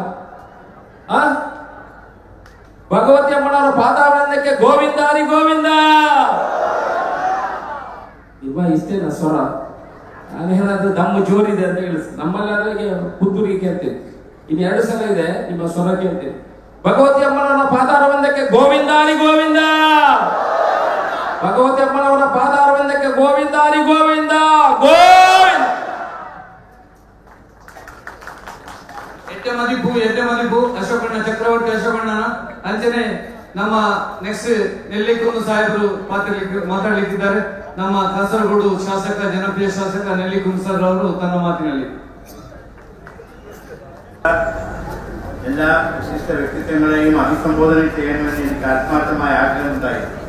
പക്ഷേ സമയപരിമിതി മൂലം ഞാൻ അതിന് തുനിയുന്നില്ല. നമ്മുടെ പ്രിയങ്കരനായ MP ഈ രാജ്മോഹൻ ഉണ്ണിത്താന്റെ പ്രസംഗം നിങ്ങൾ കേട്ടു. ആ പ്രസംഗം കേട്ട് കഴിഞ്ഞതിന് ശേഷം നിങ്ങൾ എല്ലാവരും ഒരു തീരുമാനം ഉണ്ടാകുമെന്ന് ഞാൻ കരുതുന്നു. ആ തീരുമാനം എന്നത് ഇനിയൊരു പ്രസംഗത്തിന്റെ ആവശ്യമില്ല എന്നതാണ്. അതുകൊണ്ട് ഞാൻ പ്രസംഗിക്കാൻ ആഗ്രഹിക്കുന്നില്ല. പ്രിയപ്പെട്ട CH കുഞ്ഞമ്പു MLA-ക്കും എനിക്കും മാവേലി എക്സ്പ്രസ് 6:10 അപ്പൊ ഞങ്ങൾ ഇവിടെ പ്രസംഗിച്ച് ഇങ്ങനെ സമയം കഴിച്ചാൽ ഞങ്ങൾക്ക് വേണ്ടി മാവേലി എക്സ്പ്രസ് കാസർഗോഡ് റെയിൽവേ സ്റ്റേഷനിൽ ഞങ്ങൾക്ക് വേണ്ടി കാത്തിരിക്കുക. അത് മനസ്സിലാക്കി വളരെ പെട്ടെന്ന് ഞങ്ങളെ ഇവിടുന്ന് പോകാൻ അനുവദിക്കണമെന്ന് ഞാൻ നിങ്ങളോട് അഭ്യർത്ഥിക്കുകയാണ്. നമ്മുടെ പുത്തൂർ MLA ഈ അശോക് ഒരു കാര്യം ഇവിടെ സൂചിപ്പിച്ചു. അതായത് മുസ്ലിം കുട്ടികൾ രാവിലെ 6 മണിക്ക് എണീറ്റ് മദ്രസയിൽ പോകും എന്ന്, അത് നല്ല ശീലമാണ് എന്ന് കൂടി അദ്ദേഹം ഇവിടെ സൂചിപ്പിച്ചു. അത് സംബന്ധിച്ച് എനിക്ക് പറയാനുള്ളത്, ഞാനും എന്റെ ചെറുപ്പകാലത്ത് മദ്രസയിൽ പോയിരുന്നു. മദ്രസയിൽ പോയി വിദ്യാഭ്യാസം നേടിയിരുന്നു. ആ മദ്രസ വിദ്യാഭ്യാസം നേടാൻ കഴിഞ്ഞത് കൊണ്ടാണ് എനിക്ക് ഈ ആദൂർ ശ്രീ ഭഗവതി ക്ഷേത്രത്തിലെ പെരുങ്കളിയാട്ട ഉത്സവത്തിൽ പങ്കെടുക്കാൻ കഴിയുന്നത് എന്ന് ഞാൻ വളരെ അഭിമാനത്തോടുകൂടി പറയാനായിട്ട്. കാരണം ഞങ്ങളെ മദ്രസയിൽ പഠിപ്പിക്കുന്നത് എല്ലാ മതങ്ങളും ഒരേപോലെ തന്നെ. അതുപോലെ തന്നെ 5 വയസ്സായ കുട്ടികൾക്ക് ആ മദ്രസയിൽ പഠിപ്പിക്കുന്നത് നിന്റെ മതത്തെ, അതായത് ഇസ്ലാം മതത്തെ നീ എങ്ങനെ സ്നേഹിക്കുന്നുവോ, ബഹുമാനിക്കുന്നുവോ, ആദരിക്കുന്നുവോ അതേപോലെ മറ്റ് മതങ്ങളെയും നിനക്ക് സ്നേഹിക്കാൻ കഴിയണം എന്നതാണ് 5 വയസ്സായ കുട്ടിക്ക് വളരെ ചെറുപ്പം മുതൽ തന്നെ മദ്രസയിൽ പഠിക്കുന്നത്. അതുകൊണ്ടാണ് ഇവിടെ MP പറഞ്ഞല്ലോ, അങ്ങനെ ഉള്ള ഒരു വിദ്യാഭ്യാസം, മതവിദ്യാഭ്യാസം നേടിയത് കൊണ്ടാണ് CH കുഞ്ഞമ്പു MLA-യോടൊപ്പം, രാജ്മോഹൻ ഉണ്ണിത്താനോടൊപ്പം, രവീഷ് തന്ത്രിയോടൊപ്പം എനിക്ക് ഒരേ പാത്രത്തിൽ നിന്ന് ഭക്ഷണം കഴിക്കാൻ സാധിക്കുന്നത് എന്ന് ഞാൻ നിങ്ങളെ അറിയിക്കാൻ ആഗ്രഹിക്കാം. എല്ലാ മതങ്ങളും പഠിപ്പിക്കുന്നത് അത് തന്നെയാണ്. ഞാൻ ദീർഘിപ്പിക്കുന്നില്ല. ആദൂർ ശ്രീ ഭഗവതി ക്ഷേത്രം എന്ന് പറയുന്നത് എന്റെ കൂടി ക്ഷേത്രമായി ഞാൻ കണക്കാക്കുകയാണ്. കാരണം നെല്ലിക്കുന്നില് എന്റെ അടുത്ത വീട്ടിലെ എനിക്ക് ഏറ്റവും ഇഷ്ടപ്പെട്ട, ഞാൻ കൂടുതൽ സ്നേഹിക്കുന്ന കുറെ ആളുകളാണ് ഇതിന്റെ സംഘാടകരും ഇതിന്റെ നടത്തിപ്പുകാരും. രാവിലെയും വൈകുന്നേരവും ഉത്സവമുള്ള സമയത്ത് മാത്രമല്ല അല്ലാത്ത സമയത്തൊക്കെ അവര്, ഞാൻ ഓരോരുത്തരുടെയും പേര് പറയാൻ ആഗ്രഹിക്കുന്നില്ല, ഒരു മാധവനുണ്ട് എനിക്ക് ഏറ്റവും അടുത്ത എന്റെ സുഹൃത്ത്. ആ മാധവനും സംഘവും ഓരോ ദിവസവും ഉത്സവമുള്ള സമയത്തും ഇല്ലാത്ത സമയത്തും ഒക്കെ രാവിലെയും വൈകുന്നേരം ഒക്കെ നെല്ലിക്കുന്നിൽ നിന്ന് ആദൂരിലേക്ക് വന്ന് ഇവിടുത്തെ കാര്യങ്ങൾ നോക്കുന്നു എന്ന് പറയുമ്പോൾ അവരുടെ വിശ്വാസം അത് ഏതുമായിക്കൊള്ളട്ടെ അത് നമ്മൾ വളരെയധികം ബഹുമാനിക്കേണ്ടതുണ്ട്. കാസർഗോഡ് ജില്ലയുടെ സൗഹാർദ്ദത്തിന്റെ ഒരു തിളങ്ങുന്ന കേന്ദ്രമായി പരിരക്ഷിക്കുന്നു ഈ ആദൂർ ഭഗവതി ക്ഷേത്രം എന്ന കാര്യത്തിൽ യാതൊരു സംശയമില്ല. ഈ ആദൂർ ശ്രീ ഭഗവതി ക്ഷേത്രം ഇനിയും വളർന്നു വലുതാകട്ടെ. 300 വർഷത്തിന് ശേഷമാണ് ഈ പെരുങ്കളിയാട്ട ഉത്സവം ഇവിടെ നടക്കുന്നത്. ഇതിന് എല്ലാവിധ ആശംസകളും നേർന്നുകൊണ്ട് ഞാൻ എന്റെ വാക്കുകൾ ഉപസംഹരിക്കുന്നു. നിങ്ങൾക്ക് എന്റെ സ്നേഹാഭിവാസങ്ങൾ. നന്ദിയുടെ സന്ദേശം പകർന്നുകൊണ്ട് അധ്യക്ഷ പ്രസംഗം നടത്തിയ നമ്മുടെ ഏറ്റവും ബഹുമാന്യനായ MLA ശ്രീ നെല്ലിക്കുന്ന് സാറിനെ നന്ദി. അടുത്തതായി നമ്മളെ അഭിസംബോധന ചെയ്ത് സംസാരിക്കുന്നു നമ്മുടെ ഇന്നത്തെ മുഖ്യ അതിഥി Shri CH Kunhambu sir, Uduma MLA.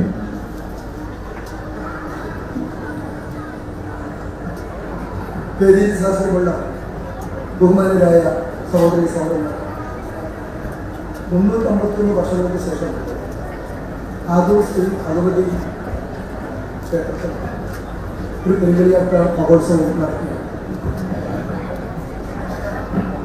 ഏകദേശം 5 തലമുറ മുമ്പ് നടന്നു വിശ്വസിക്കുന്ന ഒരു വലിയ കളിയാട്ടത്തിന് ശേഷം ഇത്രയും കാലത്തിന് ശേഷം വീണ്ടും ഒരു കളിയാട്ടത്തിന് നാടാകെ ഒരുങ്ങി ഇവിടെ ഇന്നു മുതൽ ഒരാഴ്ചക്കാലം ജനങ്ങളെ ആകെ ഭക്തിയുടെയും അവരുടെ വിശ്വാസത്തിൻ്റെയും ചിന്തയിലേക്ക് നയിക്കുക. നേരത്തെ ശ്രദ്ധിച്ചതുപോലെ ഇതെല്ലാം ഉത്സവങ്ങളും ആഘോഷങ്ങളും ക്ഷേത്രങ്ങളും ദൈവവിശ്വാസവും ആരാധനയും എല്ലാം തന്നെ മനുഷ്യന്റെ നന്മയ്ക്കുവേണ്ടി. മനുഷ്യനെന്നത് വിവിധ മതങ്ങളിലും ജാതികളിലും ഉപജാതികളിലുമുള്ള മതക്കാരാണ്. എല്ലാ മതക്കാരും എല്ലാ ജാതിക്കാരും അവരുടെ എല്ലാവരുടെയും വിശ്വാസം ദൈവവിശ്വാസമാണ്. ദൈവം ഒന്ന് തന്നെയാണ്. ആ ദൈവം എന്ന് പറയുന്ന മനുഷ്യനെ എല്ലാം സഹായിക്കുന്ന, മനുഷ്യനെ നിലനിൽപ്പിന് വേണ്ടി എല്ലാം ചെയ്യുന്ന ദൈവത്തെ ആരാധിക്കുന്നത് സർവ്വമതസ്ഥരും സർവ്വജാതിക്കാരും എല്ലാം. ഇതെന്തിനാണ് ജാതി സ്പർദ്ധ? ഇതെന്തിനാണ് മതവിദ്വേഷം?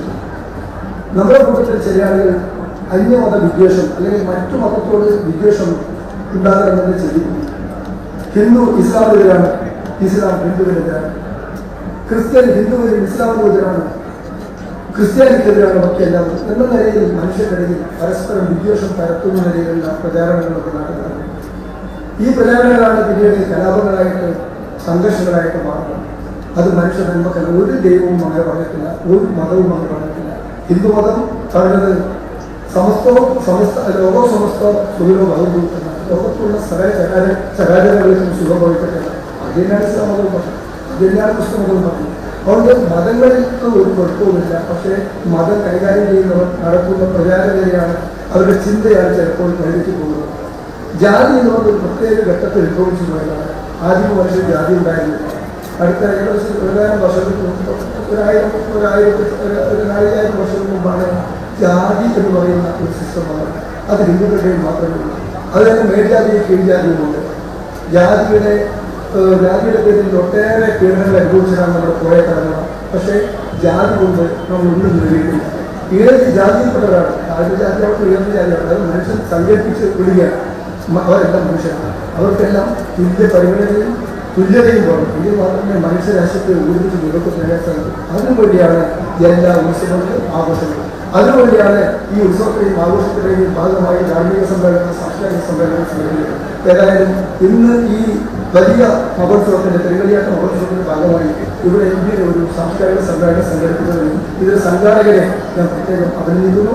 ഈ ഉത്സവത്തിനും ആഘോഷത്തിനും എല്ലാവിധ ആശംസകളും നേർന്നുകൊണ്ട് ഞാൻ എൻ്റെ വാക്കുകൾ അവസാനിപ്പിക്കുന്നു. ഇപ്പം ഞങ്ങൾ പോയെങ്കിൽ എൻ്റെ പേര് പറഞ്ഞ പോലെ നാളെ അസംബ്ലിയിൽ നിന്ന് പോകാൻ പറ്റാതെ വരും. അതുകൊണ്ട് ഞങ്ങൾ രണ്ടുപേരും വളരെ ഉപയോഗപ്പെടുന്നു. നിങ്ങൾക്ക് എല്ലാവർക്കും കൂടി അഭിനന്ദനങ്ങളും അതുപോലെ തന്നെ എല്ലാവർക്കും അഭിനന്ദനങ്ങളും എൻ്റെ വാക്കുകൾ അവസാനിപ്പിക്കുന്നു. Thank you sir, thank you very much. നമ്മളുടെ സ്നേഹം കൊണ്ട് വളരെ തിരക്കിട്ട പരിപാടികൾ ഉണ്ടെങ്കിൽ പോലും ഇവിടെ വന്ന് എന്റെ വാക്കുകൾ സംസാരിച്ച് അധ്യക്ഷപദം സ്വീകരിച്ച ശ്രീ എന്നെ നെല്ലിക്കുന്ന സാറിനും വിശിഷ്ട അതിഥിയായി നമ്മളോടൊപ്പം പങ്കെടുത്ത അഡ്വക്കേറ്റ് CH കുഞ്ഞപ്പു സാറിനും പ്രത്യേക നന്ദി സംഘാടക സമിതിയുടെ പേരിൽ അറിയിക്കുകയാണ്.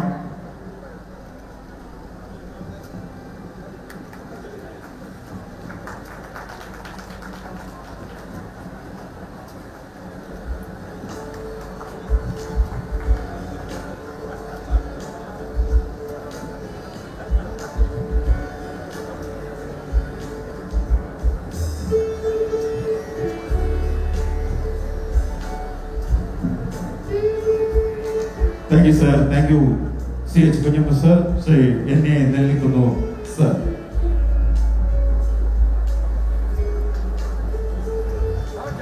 പെരുങ്കളിയാട്ട മഹോത്സവ കമ്മിറ്റിയുടെ ಅಧ್ಯಕ್ಷ ಶ್ರೀ ಬಿಪಿನ್ ದಾಸ್ ರೈ ಅವರೇ ಶಾಲಾನೀಚೆ ಮೊಮೆಂಟೋ നൽകി ಆದರಿക്കുന്നു. ಮುಂದೆ ನಮ್ಮನ್ನು ಉದ್ದೇಶಿಸಿ ಮಾತನಾಡಲಿದ್ದಾರೆ. ಬಹಳ ದೂರದಿಂದ ಕರ್ನಾಟಕ ಸರ್ಕಾರದ ಮಾಜಿ ಸಚಿವರಾಗಿರುವಂತಹ ಶ್ರೀ ಅರವಿಂದ ಲಿಂಬಾವಳಿ ಅವರು ಆಗಮಿಸಿದ್ದಾರೆ. ನಮಗೆಲ್ಲ ಸಂತೋಷವನ್ನ ತಂದಿದ್ದಾರೆ. ಬಹಳ ದೂರದಿಂದ ಇಲ್ಲಿಗೆ ಆಗಮಿಸಿರುವಂತಹ ಅರವಿಂದ ಲಿಂಬಾವಳಿ ಸರ್ ಅವರನ್ನ ಪ್ರೀತಿ ಪೂರ್ವಕವಾಗಿ ಈ ವೇದಿಕೆಗೆ ನಾವು ಸ್ವಾಗತಿಸುತ್ತಿದ್ದೇವೆ ಸರ್.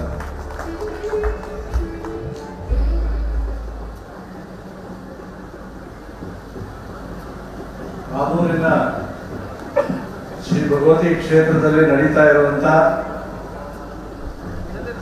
ಕರಂಕೊಳಿಯಾಟ ಮಹೋತ್ಸವದ ಈ ಶುಭ ಸಂದರ್ಭದಲ್ಲಿ ವೇದಿಕೆಯಲ್ಲಿ ಆಸೀನರಾಗಿರುವಂತ ಮತ್ತು ವೇದಿಕೆಯಲ್ಲಿ ಭಾಷಣ ಮಾಡಿ ಹೊರಟಿರುವಂತ ಎಲ್ಲ ಮಹನೀಯರಿಗೆ ನಮಸ್ಕರಿಸುತ್ತಾ ಇದೊಂದು ವಿಶೇಷ ಕಾರ್ಯಕ್ರಮ.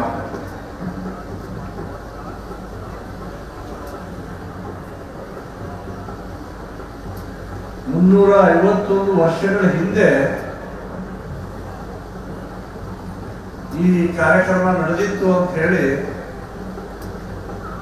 ಅಷ್ಟಮಂಗಲ ಪ್ರಶ್ನೆಯಲ್ಲಿ ಗೊತ್ತಾಗಿ ಇದರ ತಯಾರಿಯನ್ನ ನನ್ಗೀಗ ಹೇಳ್ತಾ ಇದ್ರು. ಕೋವಿಡ್ಗಿಂತ ಮುಂಚೆ ನಾವು ಶುರು ಮಾಡಿದ್ವಿ. ಕೋವಿಡ್ ಬಂದಿದ್ದರಿಂದ ಇದನ್ನ ಪೋಸ್ಟ್ಪೋನ್ ಮಾಡಿ ಈಗ ಈ ಕಾರ್ಯಕ್ರಮವನ್ನು ಆಯೋಜಿಸಿದ್ವಿ ಅಂತ ಹೇಳ್ತಾ ಇದ್ದಾರೆ.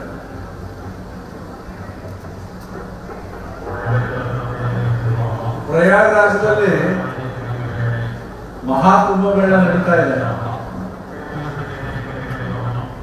ಅದು 144 ವರ್ಷದ ನಂತರ ನಡೀತಾ ಇರ್ತಕ್ಕಂಥದ್ದು.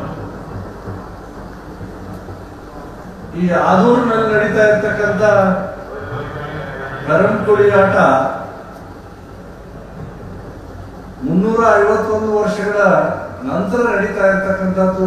ನಿಜಕ್ಕೂ ನಾವು ಭಾಗ್ಯಶಾಲಿಗಳಂತ ನಾನು ಭಾವಿಸ್ತೀನಿ. ಯಾಕಂದ್ರೆ ಈ ಕಾರ್ಯಕ್ರಮದಲ್ಲಿ ಭಾಗವಹಿಸೋದೇ, ಆ ದೇವಿಯ ದರ್ಶನ ಮಾಡೋದೇ ಒಂದು ದೊಡ್ಡ ಪುಣ್ಯ ಅಂತ ಭಾವಿಸ್ತೀನಿ.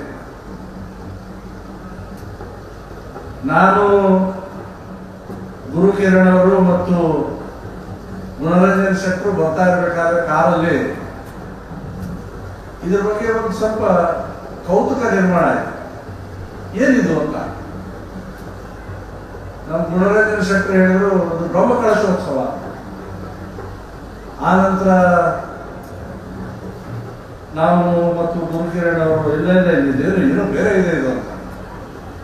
ಆ ನಂತರ ಇಲ್ಲಿ ಬಂದ ಮೇಲೆ ನಮ್ಮ ಶೆಟ್ಟರ್ ಮನೆಗೆ ಊಟಕ್ಕೆ ಹೋಗಿದ್ವಿ, ಗಣೇಶ್ ಶೆಟ್ಟರ್ ಮನೆಗೆ ಊಟಕ್ಕೆ ಹೋಗಿದ್ವಿ. ಏನಿದು ಅಂತ ಅಲ್ಲಿ ಪ್ರಶ್ನೆಗಳನ್ನ ಕೇಳಿದ್ವಿ. ಚರಿತ್ರ ನನ್ನ ಸಹಾಯಕರಾಗಿರೋದ್ರಿಂದ ಈ ಕಾರ್ಯಕ್ರಮದಲ್ಲಿ ಭಾಗವಹಿಸುವಂತ ಒಂದು ಅವಕಾಶ ನನಗೆ ಸಿಕ್ತು. ಅಲ್ಲಿ ಅವ್ರ ಮನೆಯಲ್ಲಿ ಕೇಳಿದ್ವಿ ಏನಿದು. ಅಲ್ಲಿ ಬಹಳ ಜನ ಉತ್ತರ ಕೊಡಕ್ಕೆ ಗೊತ್ತಾಗ್ಲಿಲ್ಲ. ಮತ್ತೆ ಯಾರೋ ಒಬ್ರು ಬಂದ್ರು, ಹಿರಿಯರು ಬಂದು ಅವ್ರು ಎಕ್ಸ್ಪ್ಲೇನ್ ಮಾಡಿದ್ರು. ಇಲ್ಲ, ಹಿಂದೆ ಮಹಾರಾಜರ ಕಾಲದಲ್ಲಿ ಈ ರೀತಿ ಒಂದು ಉತ್ಸವ ನಡೀತಾ ಇತ್ತು. ನಾವು 21 ದಿನಗಳ ಕಾಲ ಅಷ್ಟಮಂಗಲ ಪ್ರಶ್ನೆ ಇಟ್ವಿ. ಈ ರೀತಿ ಒಂದು ಉತ್ಸವ ನಿಂತು ಹೋಗಿದೆ, ಆ ಉತ್ಸವವನ್ನ ಮಾಡಬೇಕು ಅಂತ ಆದೇಶ ಬಂದಿದ್ರಿಂದ ಈ ಉತ್ಸವವನ್ನ ಮಾಡ್ತಾ ಇದ್ದೀವಿ ಅಂತ ಹೇಳಿದ್ರು. ಕರೆಕ್ಟಾ?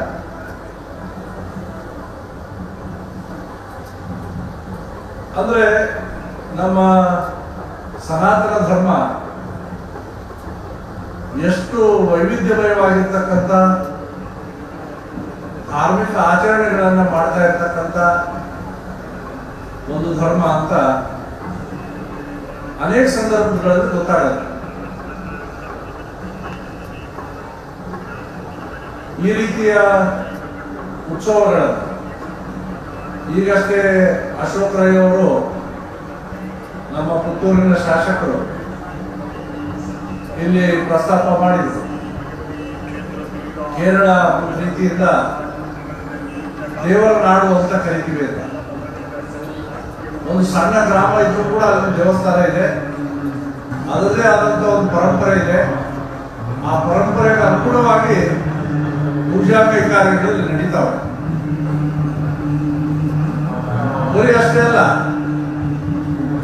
ಅನೇಕ ಜನ ಕೇರಳಕ್ಕೆ ಬರ್ತಾ ಈ ಪೂಜೆಗಳನ್ನು ಮಾಡಿಸ್ತಾರೆ, ಎಲ್ಲಾ ರೀತಿ ಪೂಜೆ ಮಾಡಿಸ್ತಾರೆ. ತಾವು ಅಭಿವೃದ್ಧಿ ಆಗಕ್ಕೂ ಪೂಜೆ ಮಾಡಿಸ್ತಾರೆ, ಇನ್ಯಾರು ಕಾಲೆಳಿಬೇಕಾದ್ರೂ ಇಲ್ಲೇ ಪೂಜೆ ಮಾಡಿಸ್ತಾರೆ. ಆ ರೀತಿಯ ಒಂದು ಶಕ್ತಿ ಇರ್ತಕ್ಕಂಥ ಪ್ರದೇಶ ಇದೆ. ನಿಜಕ್ಕೂ ಬಹಳ ಸಂತೋಷವನ್ನು ಉಂಟು ಮಾಡುತ್ತೆ. ನಾನು ಬೆಂಗಳೂರಿನಿಂದ ಬಂದು ಅಲ್ಲಿ ಬ್ರಾಹ್ಮಣರ ಸಮಾವೇಶ ನಡೀತಾ ಇದೆ. ಬೆಳಿಗ್ಗೆ ಅವರಿಗೂ ಶುಭಾಶಯಗಳನ್ನು ಕೋರಿ ಈ ಕಾರ್ಯಕ್ರಮದಲ್ಲಿ ಭಾಗವಹಿಸಲೇಬೇಕು ಅಂತ ಹೇಳಿ ನಾನು, ನಮ್ಮ ಗುಣರಂಜನ್ ಶೆಟ್ಟರು, ಗುರುಕಿರಣ್ ಅವರು ಈ ಕಾರ್ಯಕ್ರಮ ತಪ್ಪಿಸಬಾರದು, ನೋಡ್ಬೇಕು ಅಂದ್ರೆ ಗುರುಕಿರಣ್ ಅವರೊಂದು 2-3 ಸಾರಿ ಬೆಂಗಳೂರಿಗೆ ಅಡ್ಡಾಡಿದ್ದಾರೆ 2-3 ದಿನದಲ್ಲಿ. ಈ ಕಾರ್ಯಕ್ರಮ ತಪ್ಪಿಸಬಾರದು ಅಂತ ಹೇಳಿ ಇಲ್ಲಿ ನಿಮ್ಮ ಮಧ್ಯೆ ಉಪಸ್ಥಿತಿದ್ದೀವಿ. ನಾವು ಭಾಷಣ ಮಾಡಕ್ ಬಂದಿಲ್ಲ, ಇದು ಸಾಂಸ್ಕೃತಿಕ ಕಾರ್ಯಕ್ರಮದ ಉದ್ಘಾಟನೆ ಅಂತ ಹೇಳಿದ್ದಕ್ಕೆ 2 ಮಾತು ಹೇಳಬೇಕು ಅಂದಿದ್ದಕ್ಕೆ ಹೇಳ್ತಾ ಇದ್ದೀವಿ ಅಷ್ಟೇ.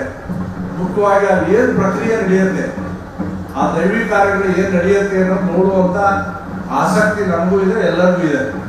ಹಾಗಾಗಿ ಆ ತಾಯಿ ಎಲ್ಲರಿಗೂ ಒಳ್ಳೆಯದನ್ನ ಮಾಡಲಿ. ಆ ಭಗವತಿ ವಿಶೇಷವಾಗಿ ವಿಜಯದಶಮಿಯ ಸಂದರ್ಭದಲ್ಲಿ ನಮ್ಮ ಇಲ್ಲಿ ಉತ್ಸವ ನಡೆಯುತ್ತೆ, ಆ ದೇವಸ್ಥಾನದ ಉತ್ಸವ ನಡೆಯುತ್ತೆ.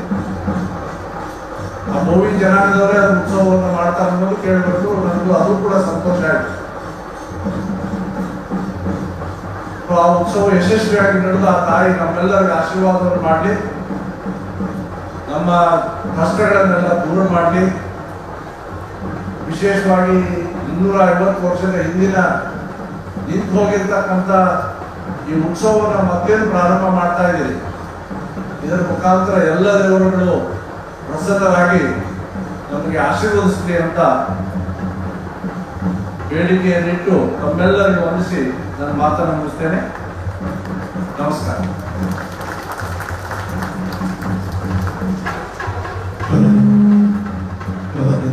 ಸರ್, ಬಹಳ ದೂರದಿಂದ ಬಂದು ನಮ್ಮೊಂದಿಗೆ ಮಾತನಾಡಿದ್ದೀರಿ. ಪ್ರತ್ಯೇಕವಾದಂತಹ ಹೃದಯಾಂತರಾದ ಕೃತಜ್ಞತೆಗಳನ್ನು ಸಮರ್ಪಿಸುತ್ತಿದ್ದೇವೆ.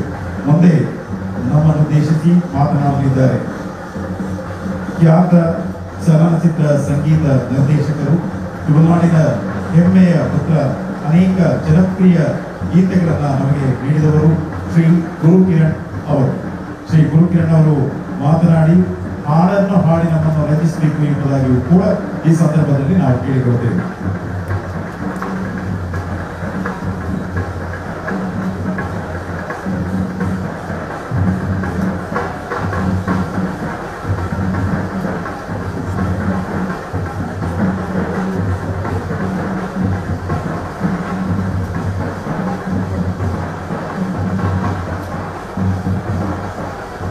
ಆದೂರಿನ ಶ್ರೀ ಭಗತಿ ದೇವಿಯ ವಂದಿಸುತ್ತಾ ವೇದಿಕೆ ಮೇಲೆ ಇರುವ ಎಲ್ಲ ಗಣ್ಯರಿಗೂ, ಇಲ್ಲಿ ನೆರೆದಿರುವ ಎಲ್ಲರಿಗೂ ನನ್ನ ಪ್ರೀತಿ ನಮಸ್ಕಾರಗಳು.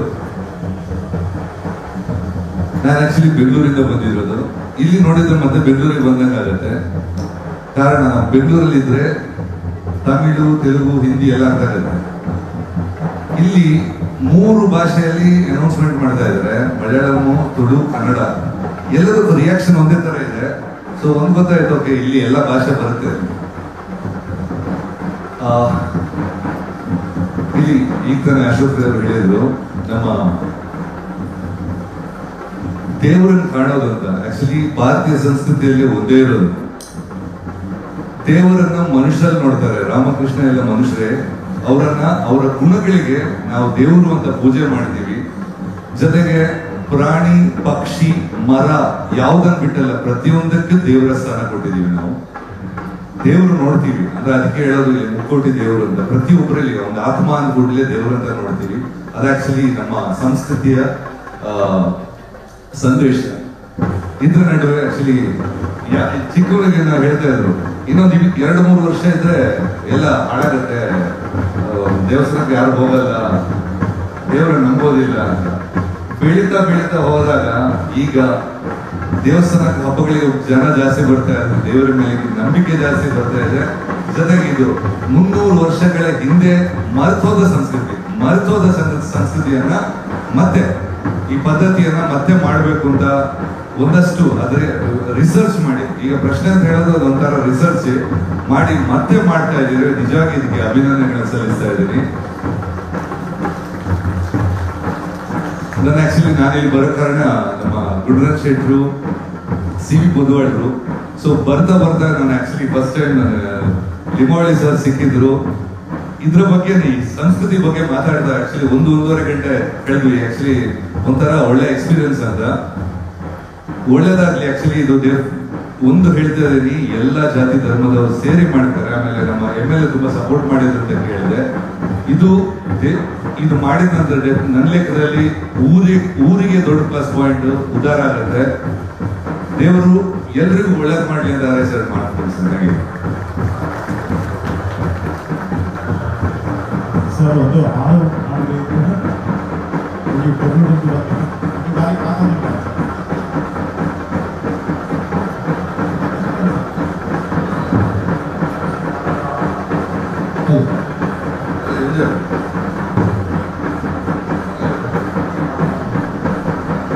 ಅಮ್ಮ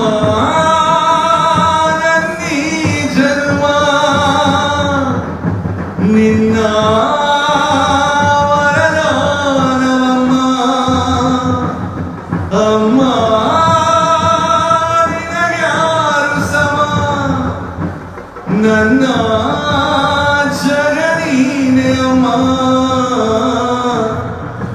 ನಿನ್ನ ಆಲಾಲಿಪದ ನನ್ನ ಒಳಗೆ ಸದಾ ದಿನವೂ ಮಿಡಿದಿದೆ ಅಮ್ಮ. ಗುಡಿಯ ಹಂಗಿರದ ಕೀರ್ತನೆ ಬೇಕಿರದ ನಡೆವ ದೈವವೇ ಅಮ್ಮ ಅಮ್ಮ.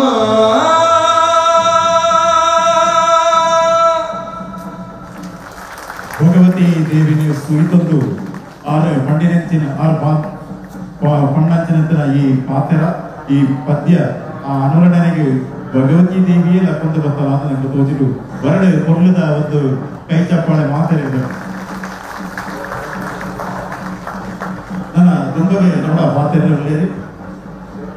ಬೆಳ್ಳಿಪ್ಪಾಡಿ ಗುಣರಂಜನ್ ಶೆಟ್ಟಿ ಸಹ ಕಾರ್ಯದರ್ಶಿ.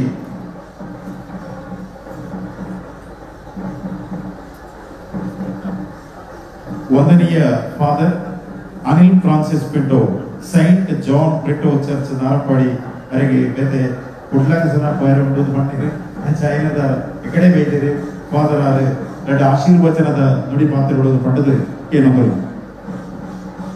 ನನ್ನ ಪ್ರೀತಿಯ ವೇದಿಕೆಯಲ್ಲಿರುವ ಗಣ್ಯ ವ್ಯಕ್ತಿಗಳೇ ಹಾಗೂ ವೇದಿಕೆ ಮುಂಭಾಗದಲ್ಲಿರುವ ಸಹೋದರ ಸಹೋದರಿಯರೇ, ನಾನು ಇಲ್ಲಿ ಸಹೋದರ ಸಹೋದರಿಯರನ್ನು ನಾನು ಕರೆಯುತ್ತಾ ಇದ್ದೇನೆ. ಅಂದರೆ ನಾವು ಈ ಜಗತ್ತಿನಲ್ಲಿ ಈ ಸಮಾಜದಲ್ಲಿ ಜೀವಿಸುವಾಗ ಸಹೋದರ ಸಹೋದರರಂತೆ ನಾವು ಜೀವಿಸಬೇಕು. ಆವಾಗ ಮಾತ್ರ ನಮ್ಮ ಜೀವನದಲ್ಲಿ ನಾವು ಮನುಷ್ಯತ್ವವನ್ನು ನಾವು ಅಳವಡಿಸುತ್ತೇವೆ. ಇಲ್ಲಿ 355 ವರ್ಷಗಳ ಹಿಂದೆ ಆಗಿರುವಂತಹ ಪೆರುಂಕಳಿಯಾಟ ಪುನಃ 351 ವರ್ಷ ನಂತರ ಶ್ರೀ ಭಗವತ ದೇವಸ್ಥಾನದಲ್ಲಿ ಪೆರುಂಕಳಿಯಾಟವನ್ನು ಈ ಸಂಭ್ರಮ ಇಲ್ಲಿ ಆಗುತ್ತಾ ಇದೆ. ಮೊದಲಾಗಿ ನಿಮಗೆ ಶುಭ ಕೋರುತ್ತೇನೆ. ಈ ಸಂದರ್ಭದಲ್ಲಿ ನಾನು ಈ ಇನ್ವಿಟೇಷನ್ ಅಲ್ಲಿ ಮುನ್ನುಡಿಯನ್ನು ಓದಿದೆ. ಅಲ್ಲಿ ಓದುವಾಗ ಅಲ್ಲಿ 3ನೇ ಪ್ಯಾರಾಗ್ರಾಫ್ ಅಲ್ಲಿ ನನಗೆ ಕಾಣಿತು, ಪೆರುಂಕಳಿಯಾಟವು ಕೇವಲ ಒಂದು ಪ್ರದೇಶದ ಉತ್ಸವವಾಗಿರದೆ ಇಡೀ ನಾಡಿನ ಜನರ ಮಹೋತ್ಸವವಾಗಿದೆ.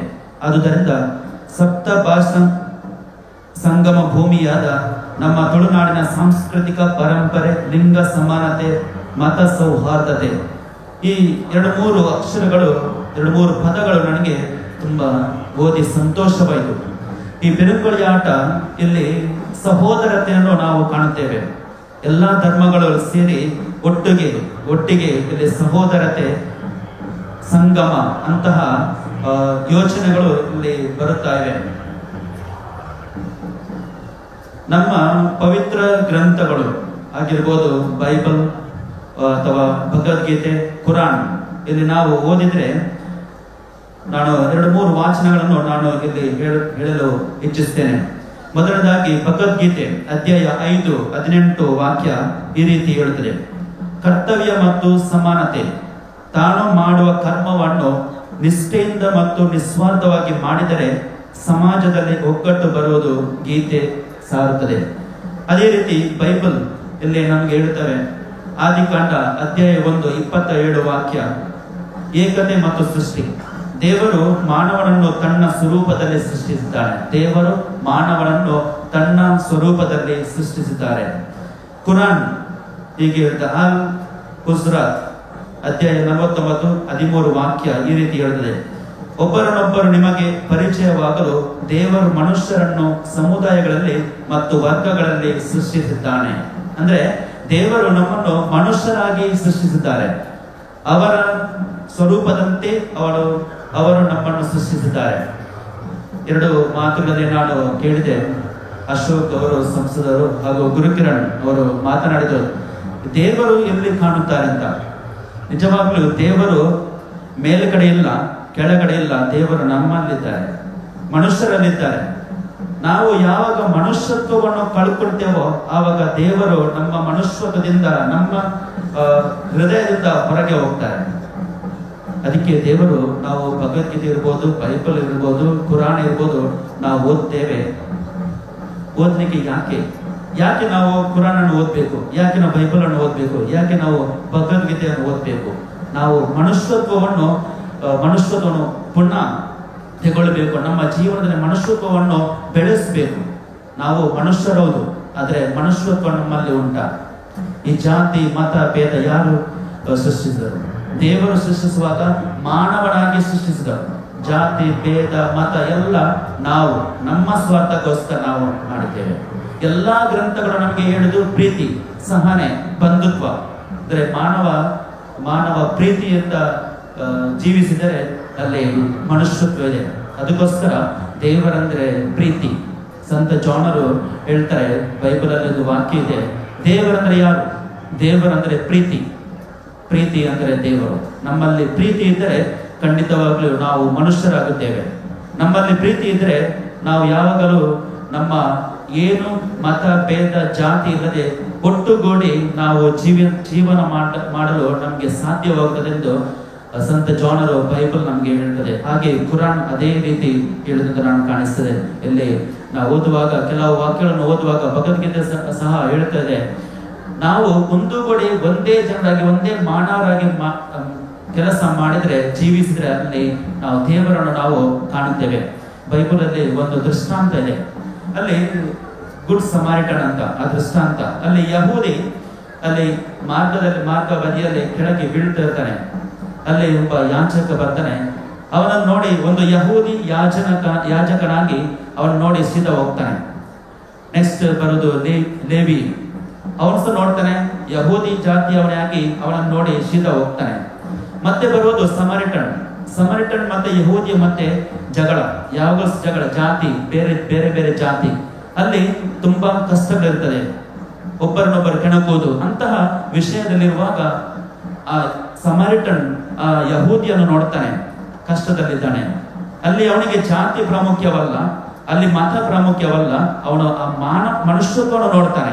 ಅಲ್ಲಿ ಮಾನವ ಒಬ್ಬ ಕೆಳಗೆ ಬಿದ್ದಿದ್ದಾನೆ ರಸ್ತೆ ಬದಿಯಲ್ಲಿ, ಅವನಿಗೆ ಚಿಕಿತ್ಸೆ ಕೊಡ್ತಾನೆ, ಅವನ ಮನೆಗೆ ಕರ್ಕೊಂಡು ಹೋಗ್ತಾನೆ, ಸ್ವಲ್ಪ ಖರ್ಚು ಮಾಡ್ತಾನೆ, ಹಾಗೆ ಮನುಷ್ಯತ್ವವನ್ನು ತೋರಿಸ್ತಾನೆ. ನನ್ನ ಪ್ರೀತಿಯ ಸಹೋದರ ಸಹೋದರಿಯರೇ, ಇಲ್ಲಿ ದೇವರನ್ನು ಎಲ್ಲಿ ಕಾಣುತ್ತೇವೆ? ಯಹೂದಿ ಹತ್ರ, ಯಾಜಕನ ಹತ್ರ ನಾವು ದೇವರನ್ನು ಕಾಣಿಸ್ತೇವ? ಇಲ್ಲ. ಲೇವಿ ಹತ್ರ ದೇವರನ್ನು ಕಾಣಿಸ್ತೇವಿಲ್ಲ. ಆ ಸಮರಿಟನ್ ಹತ್ರ ನಾವು ದೇವರನ್ನು ಕಾಣುತ್ತೇವೆ. ಅದಕ್ಕೋಸ್ಕರ ಪ್ರೀತಿಯ ಸಹೋದರ ಸಹೋದರಿಯರೇ, ನಾವು ಈ ಸಮಾಜದಲ್ಲಿ ಜೀವನ ಮಾಡುವಾಗ ನಾವು ಮನುಷ್ಯರಾಗೋಣ, ಮೊದಲು ಮನುಷ್ಯರಾಗೋಣ. ಒಂದು ವೇಳೆ ನಮ್ಮ ಹಿಂದೂ ಬಾಂಧವರು ಕೆಳಗೆ ಬಿದ್ದರೆ, ಹುಷಾರಿಲ್ಲದಿದ್ರೆ ರಕ್ತ ಹಿಂದೂ ಬಾಂಧವರೇ ಆಗ್ಬೇಕಾ? ಇಲ್ಲ.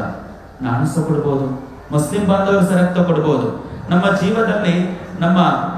ನಮ್ಮ ಜೀವದಲ್ಲಿ ಹರಿಯೋದು ರಕ್ತ ಕೆಂಪು. ನಾನು ಕ್ರಿಶ್ಚಿಯನ್, ಅದೇ ನನ್ನ ಬಣ್ಣ, ರಕ್ತದ ಬಣ್ಣ ಬಿಳಿಯಲ್ಲ. ನಾನು ಮುಸ್ಲಿಂ, ನನ್ನ ರಕ್ತದ ಬಣ್ಣ ಹಸಿರು ಅಲ್ಲ. ನಾನು ಹಿಂದೂ, ನನ್ನ ರಕ್ತದ ಬಣ್ಣ ಕೇಸರಿ ಅಲ್ಲ. ಇಲ್ಲಿ ನಾವು ಕೇಸರಿ, ಬಿಳಿ ಮತ್ತೆ ಹಸಿರು ಯಾರು ಕ್ರಿಯೇಟ್ ಮಾಡಿದ್ರು? ನಾನು ಕ್ರಿಯೇಟ್ ಮಾಡಿದ್ರು, ನಮ್ಮ ಸ್ವಾರ್ಥಕ್ಕೋಸ್ಕರ. ದೇವರು ಸೃಷ್ಟಿಸುವಾಗ ನಮ್ಮ ಬಣ್ಣ, ರಕ್ತದ ಬಣ್ಣ ಕೆಂಪು. ಅದು ನಾವು ಯಾರು ಹುಷಾರಿಲ್ಲದಿದ್ರು, ಯಾರು ಸಹ ರಕ್ತ ಕೊಟ್ಟರು ಸಹ ಆ ಜೀವ ಉಳಿಸ್ತದೆ.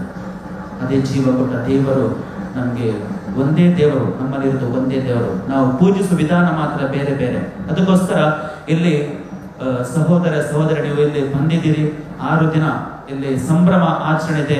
ನೀವು ಒಂದುಗೂಡಿ ಈ ಆಚರಣೆ ಸಂಭ್ರಮಿಸಿ, ನಿಮಗೆ ಒಳ್ಳೆಯದನ್ನು ಹೇಳುತ್ತೇನೆ, ಶುಭ ಹಾರೈಸ್ತೇನೆ.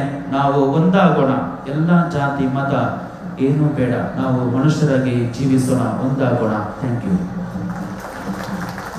ಎಲ್ಲ ಜಾತಿ ಮತ ಭೇದಗಳನ್ನ ಮರೆತು ನಾವೆಲ್ಲ ಮಲಯಾಳದ ಸಾಹಿತಿಗಳು, ಗೀತ ರಚನೆಕಾರರು, ಉಪನ್ಯಾಸಕರಾಗಿರುವಂತಹ ಶ್ರೀ ಕಲ್ಲರ ಅಜಯನ್ ಅವರು ಅದನ್ನು ಬಿಡುಗಡೆಗೊಳಿಸ್ತಾ ಇದ್ದಾರೆ. ರಾಧಾಕೃಷ್ಣ ಉಳಿಯತ್ತಡ್ಕ ಹಿರಿಯ ಸಾಹಿತಿ, ಕವಿ, ಪತ್ರಕರ್ತ ಅವರಿಗೆ ನೀಡುವುದರೊಂದಿಗೆ ಈಗ ಅದರ ಬಿಡುಗಡೆಯ ಕಾರ್ಯಕ್ರಮ ನಡೆಯುತ್ತಾ ಇದೆ. ಶ್ರೀ ಬಾಲಚಂದ್ರನ್ ಕೆ ಸಂಪಾದಕರು, ಸ್ಮರಣ ಸಂಚಿಕೆ ಸಮಿತಿ ಅವರು ಈ ಸ್ಮರಣ ಸಂಚಿಕೆಯ ಪರಿಚಯವನ್ನ ಮಾಡಲಿದ್ದಾರೆ. ಮುಂದಿನ ದಿನಗಳಲ್ಲಿ ಈ ಸ್ಮರಣ ಸಂಚಿಕೆಯ ಪ್ರತಿಗಳು ನಮಗೆಲ್ಲರಿಗೂ ಲಭ್ಯವಾಗಲಿವೆ. ತುರಯಂಬಿಕೆ ಎಂಬ ಹೆಸರಿನ ಸ್ಮರಣ ಸಂಚಿಕೆ ಬಹಳ ಅರ್ಥಪೂರ್ಣವಾಗಿ ಇರುವಂತಹ ಈ ಸ್ಮರಣ ಸಂಚಿಕೆ ಇಂದು ಬಿಡುಗಡೆಗೊಳ್ಳುತ್ತಾ ಇದೆ. ಸ್ಮರಣ ಸಂಚಿಕೆಯ ಪರಿಚಯವನ್ನ ಶ್ರೀ ಬಾಲಚಂದ್ರನ್ ಕೆ ಸಂಪಾದಕರು ಸ್ಮರಣ ಸಂಚಿಕೆಯವರು ಮಾಡಬೇಕಾಗಿ, ಸ್ಮರಣ ಸಂಚಿಕೆ ಸಮಿತಿಯವರು ಮಾಡಬೇಕಾಗಿ ಕೇಳಿಕೊಳ್ಳುತ್ತೇನೆ.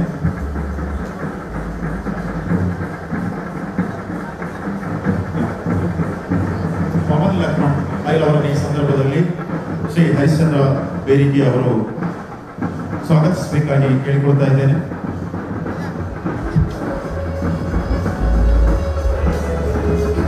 ഇന്ന് പ്രകാശനം ചെയ്ത സൊവീനിയറിന്റെ പരിചയം ഇപ്പോൾ Shri Balachandran K editor souvenir committee നമ്മുടെ മുമ്പാകെ പരിചയപ്പെടുത്തുന്നു.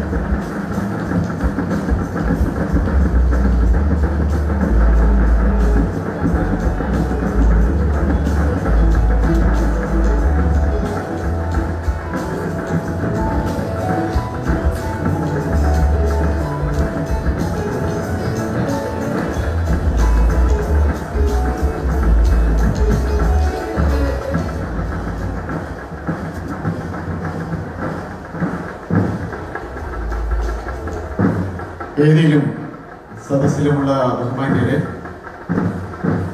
പ്രിയപ്പെട്ട സഹോദരി സഹോദരന്മാർ,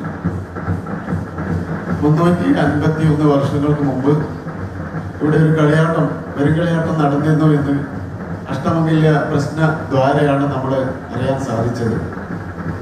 അടുത്തൊരു തലമുറയ്ക്ക് ആ ഒരു ദുര്യോഗം ഉണ്ടാകരുത് എന്നുള്ള ഒരു കാഴ്ചപ്പാടിന്റെ അടിസ്ഥാനത്തിലാണ് ഒരു സ്മരണിക പുറത്തിറക്കണമെന്ന് ഇതിന്റെ സംഘാടകർ തീരുമാനിച്ചത്. അങ്ങനെ ആ സംഘാടക സമിതി ഒരു സ്മരണിക കമ്മിറ്റിക്ക് രൂപം കൊടുക്കുകയും അതിന്റെ അടിസ്ഥാനത്തിൽ ഒരു സ്മരണിക പുറത്തിറക്കുകയും ചെയ്തിരിക്കുകയാണ്. ത്രയംബിക എന്നാണ് ഈ സ്മരണികയുടെ പേര്. ഈ ദേവസ്ഥാനത്ത് കുടികൊള്ളുന്ന 3 അമ്മ ദേവതമാരുടെ പേരിലാണ് ഈ ത്രയംബക എന്ന ഈ സ്മരണിക പുറത്തിറക്കിയിരിക്കുന്നത്. ഇതൊരു ആധികാരിക ചരിത്ര ഗ്രന്ഥമായി അല്ലെങ്കിൽ ചരിത്ര ഡോക്യുമെന്റ് ആയിട്ട് നമുക്ക് ഉപയോഗിക്കാൻ പറ്റുന്ന രീതിയിലാണ് ഇതിന്റെ ഉള്ളടക്കം നമ്മൾ ഉണ്ടാക്കിയിരിക്കുന്നത്. ഈ ആദൂർ നാടിന്റെ ചരിത്രം, അതുപോലെ ഈ ആദൂർ അമ്മയുടെ ചരിത്രം, മരക്കലം ഏറി വന്ന ദേവതമാരുടെ ചരിത്രം, മുഖയ ബോബി സമുദായത്തിന്റെ കീഴിലുള്ള 11 ദേവസ്ഥാനങ്ങളുടെ ചരിത്രം, അതുപോലെ തന്നെ ഈ പ്രദേശവുമായി ബന്ധപ്പെട്ട മറ്റ് ദേവസ്ഥാനങ്ങളുടെ ചരിത്രമൊക്കെ വളരെ വിശദമായി ഇതിൽ ഉൾക്കൊള്ളിക്കാൻ സാധിച്ചിട്ടുണ്ട്. ഇതിനെക്കുറിച്ച് കൂടുതൽ സംസാരിക്കാൻ ആഗ്രഹിക്കുന്നില്ല. നിങ്ങളോട് അഭ്യർത്ഥിക്കാനുള്ളത്, ഇന്നിവിടെ പുറത്തിറക്കിയിരിക്കുന്ന ഈ സ്മരണിക കേവലം ഒരു സിംബലായി മാത്രം ആണ് ഇവിടെ പുറത്തിറക്കിയിരിക്കുന്നത്. ഈ കളിയാട്ടം പൂർത്തിയാകുന്നതോടുകൂടി അതുമായി ബന്ധപ്പെട്ട ചിത്രങ്ങളും അതുപോലെ തന്നെ പ്രധാന ചടങ്ങുകളും ഉൾപ്പെടുത്തിക്കൊണ്ട് ഇതിനെ കൂടുതൽ വലിയൊരു പുസ്തകമാക്കി എല്ലാവർക്കും എത്തിക്കുന്ന രീതിയിൽ അതിനുള്ള പരിശ്രമങ്ങൾ നടത്തും. അപ്പൊ അതിനുശേഷമായിരിക്കും യഥാർത്ഥത്തിലുള്ള സ്മരണിക പുറത്തിറക്കുന്നത് എന്ന് മാത്രമാണ് ഈ അവസരത്തിൽ അറിയിക്കാനുള്ളത്. അപ്പൊ അതിനെ സഹകരിച്ച ഈ സ്മരണികയെ പുറത്തിറക്കുന്നതിന് വേണ്ടി അതിന് എല്ലാ തരത്തിലും സഹകരിച്ച ആർട്ടിക്കിളുകൾ തന്നുകൊണ്ട്, അതുപോലെ തന്നെ പരസ്യങ്ങൾ തന്നുകൊണ്ട്, ആശംസാ സന്ദേശങ്ങൾ തന്നുകൊണ്ട്, എല്ലാവിധത്തിലും ഇതിനോട് സഹകരിച്ച എല്ലാവർക്കും നന്ദി രേഖപ്പെടുത്തിക്കൊണ്ട് ഈ സ്മരണിക ഇവിടെ പുറത്തിറക്കിയതായി അറിയിക്കുന്നു. നന്ദി, നമസ്കാരം. Thank you sir, thank you very much. അടുത്തതായി സൊവീനിയർ പ്രകാശനം ചെയ്ത ശ്രീ കല്ലര അജയൻ സർ 2 വാക്ക്.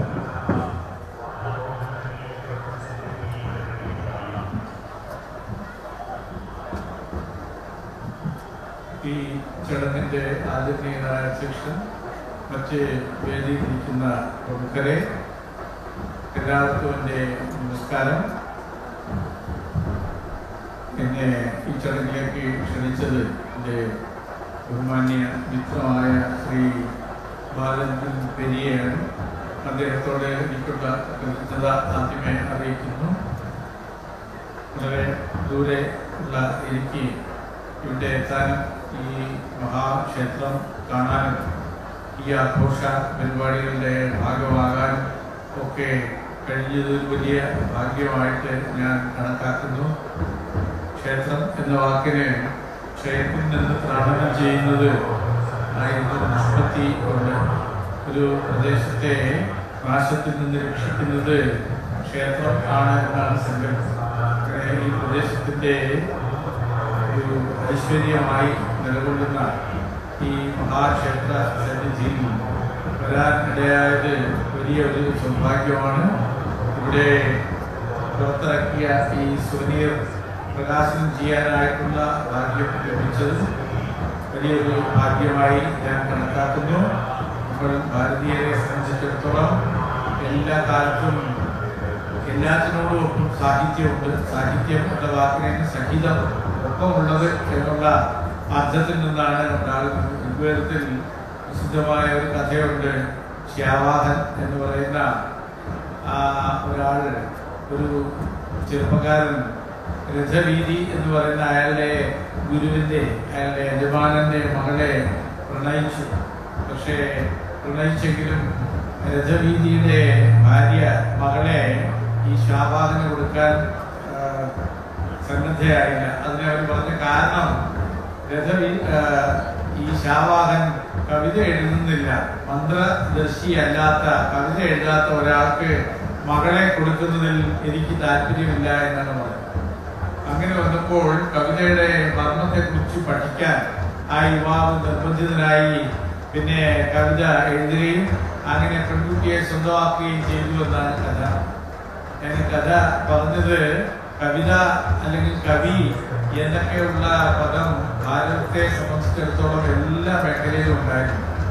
ഋഗ്വേദ കാലം മുതലേ ഉള്ള വാക്കാണ് കവി അല്ലെങ്കിൽ കവിത എന്നുള്ളത്. ഋഗ്വേദ കാലത്ത് എല്ലാ പണ്ഡിതന്മാരെയും കവികളെന്നാണ് പറഞ്ഞിരുന്നത്. കവിത എഴുതിയവരെ മാത്രം അല്ല. കവികളെ കുറിച്ച് ഒരുപാട് ഋഷി കവിത്വം ഋഷിച്ച കിലദർശന, ഋഷിയല്ലാത്തവൻ കവിയല്ല എന്നുള്ള രീതിയിൽ വലിയ കവിയെ സംബന്ധിച്ച് ധാരാളം നിർവചനങ്ങൾ, ലോകത്തെ ഏറ്റവും കൂടുതൽ കവിതയെക്കുറിച്ചും സാഹിത്യത്തെക്കുറിച്ചും ഒക്കെയുള്ള നിർവചനങ്ങൾ പഴയ കാലത്ത് ഏറ്റവും കൂടുതൽ പഠനങ്ങളൊക്കെ നടന്നത് ഭാരതത്തിലാണ്. ഇപ്പൊ എന്തൊരു ഉത്സവം നടന്നാലും ഏതൊരു തരത്തിലുള്ള ചടങ്ങ് നടന്നാലും അതിനോടൊപ്പം ഒരു കവി അല്ലെങ്കിൽ ഒരു സാഹിത്യകാരൻ അല്ലെങ്കിൽ സാഹിത്യ സംബന്ധിയായിട്ടുള്ള യോഗങ്ങൾ ഒക്കെ നമ്മളെ സംബന്ധിച്ച് വളരെ പ്രാധാന്യമുള്ളതാണ്. ഈ മഹാക്ഷേത്ര ഉത്സവത്തിലും ഒരു സാംസ്കാരിക സമ്മേളനം എന്നുള്ളത് അനിവാര്യമായ ഒന്നായിട്ട് ഈ ക്ഷേത്രത്തിന്റെ നടത്തുന്നകാരൻ കണക്കാക്കും. കാര്യം സാഹിത്യത്തെ അല്ലെങ്കിൽ കവിതയൊക്കെ അത്രത്തോളം ഹൃദയത്തോട് ചേർത്ത് പിടിച്ച ഒരു സമൂഹമാണ് നമ്മുടെ. പക്ഷെ ഇന്ന് ആ സാഹിത്യത്തിന്റെയോ അല്ലെങ്കിൽ കവിതയുടെയൊക്കെ ഭാവി അത്ര ശോഭനമല്ല നമ്മുടെ നാട്ടിലെ സംബന്ധിച്ചിടത്തോളം. പഴയതുപോലെയുള്ള ഒരു സാമൂഹ്യ അംഗീകാരം എഴുത്തുകാരനോ കവികൾക്കോ ഒന്നും ഇപ്പോൾ ലഭിക്കുന്നുണ്ട് എന്ന് പറയാൻ പറ്റില്ല.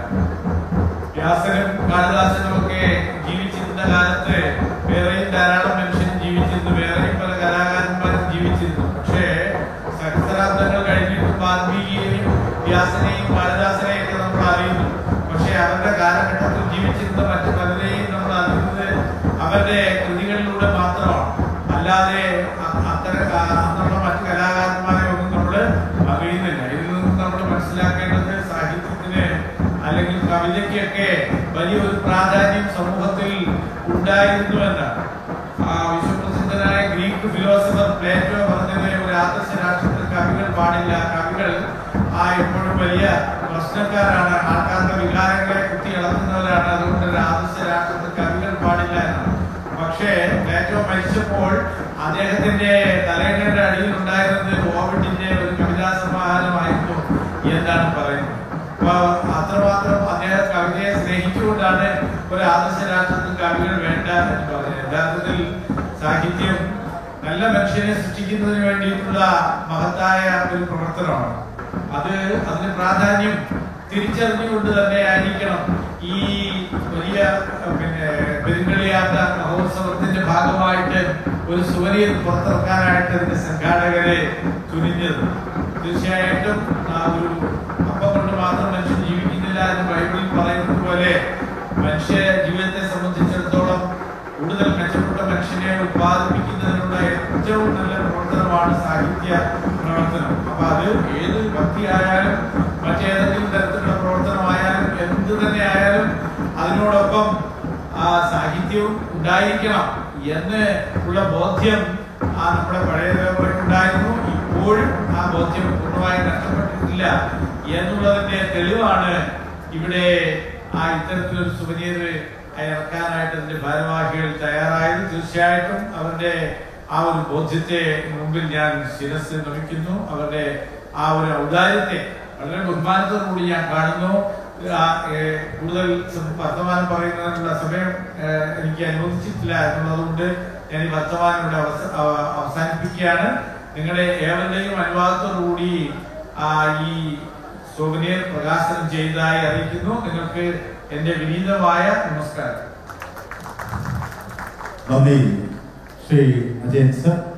ಮುಂದೆ ನಮ್ಮನ್ನು ಉದ್ದೇಶಿಸಿ ಕಾಸರಗೋಡಿನ ಹಿರಿಯ ಸಾಹಿತಿಗಳಾದ ಕವಿ ಪತ್ರಕರ್ತ ಶ್ರೀ ರಾಧಾಕೃಷ್ಣ ಕೆ ಉಳಿಯತೊಳಗ ಅವರಿಂದ 2 ಮಾತು.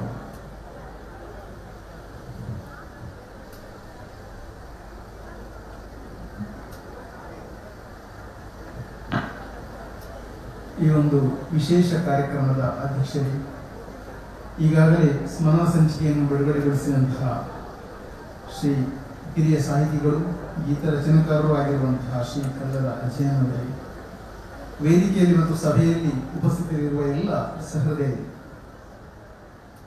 ಈ ಸಂದರ್ಭದಲ್ಲಿ ನಮ್ಮ ಸಂಸ್ಕೃತಿಯ ಬಗ್ಗೆ, ನಮ್ಮ ಧರ್ಮದ ಬಗ್ಗೆ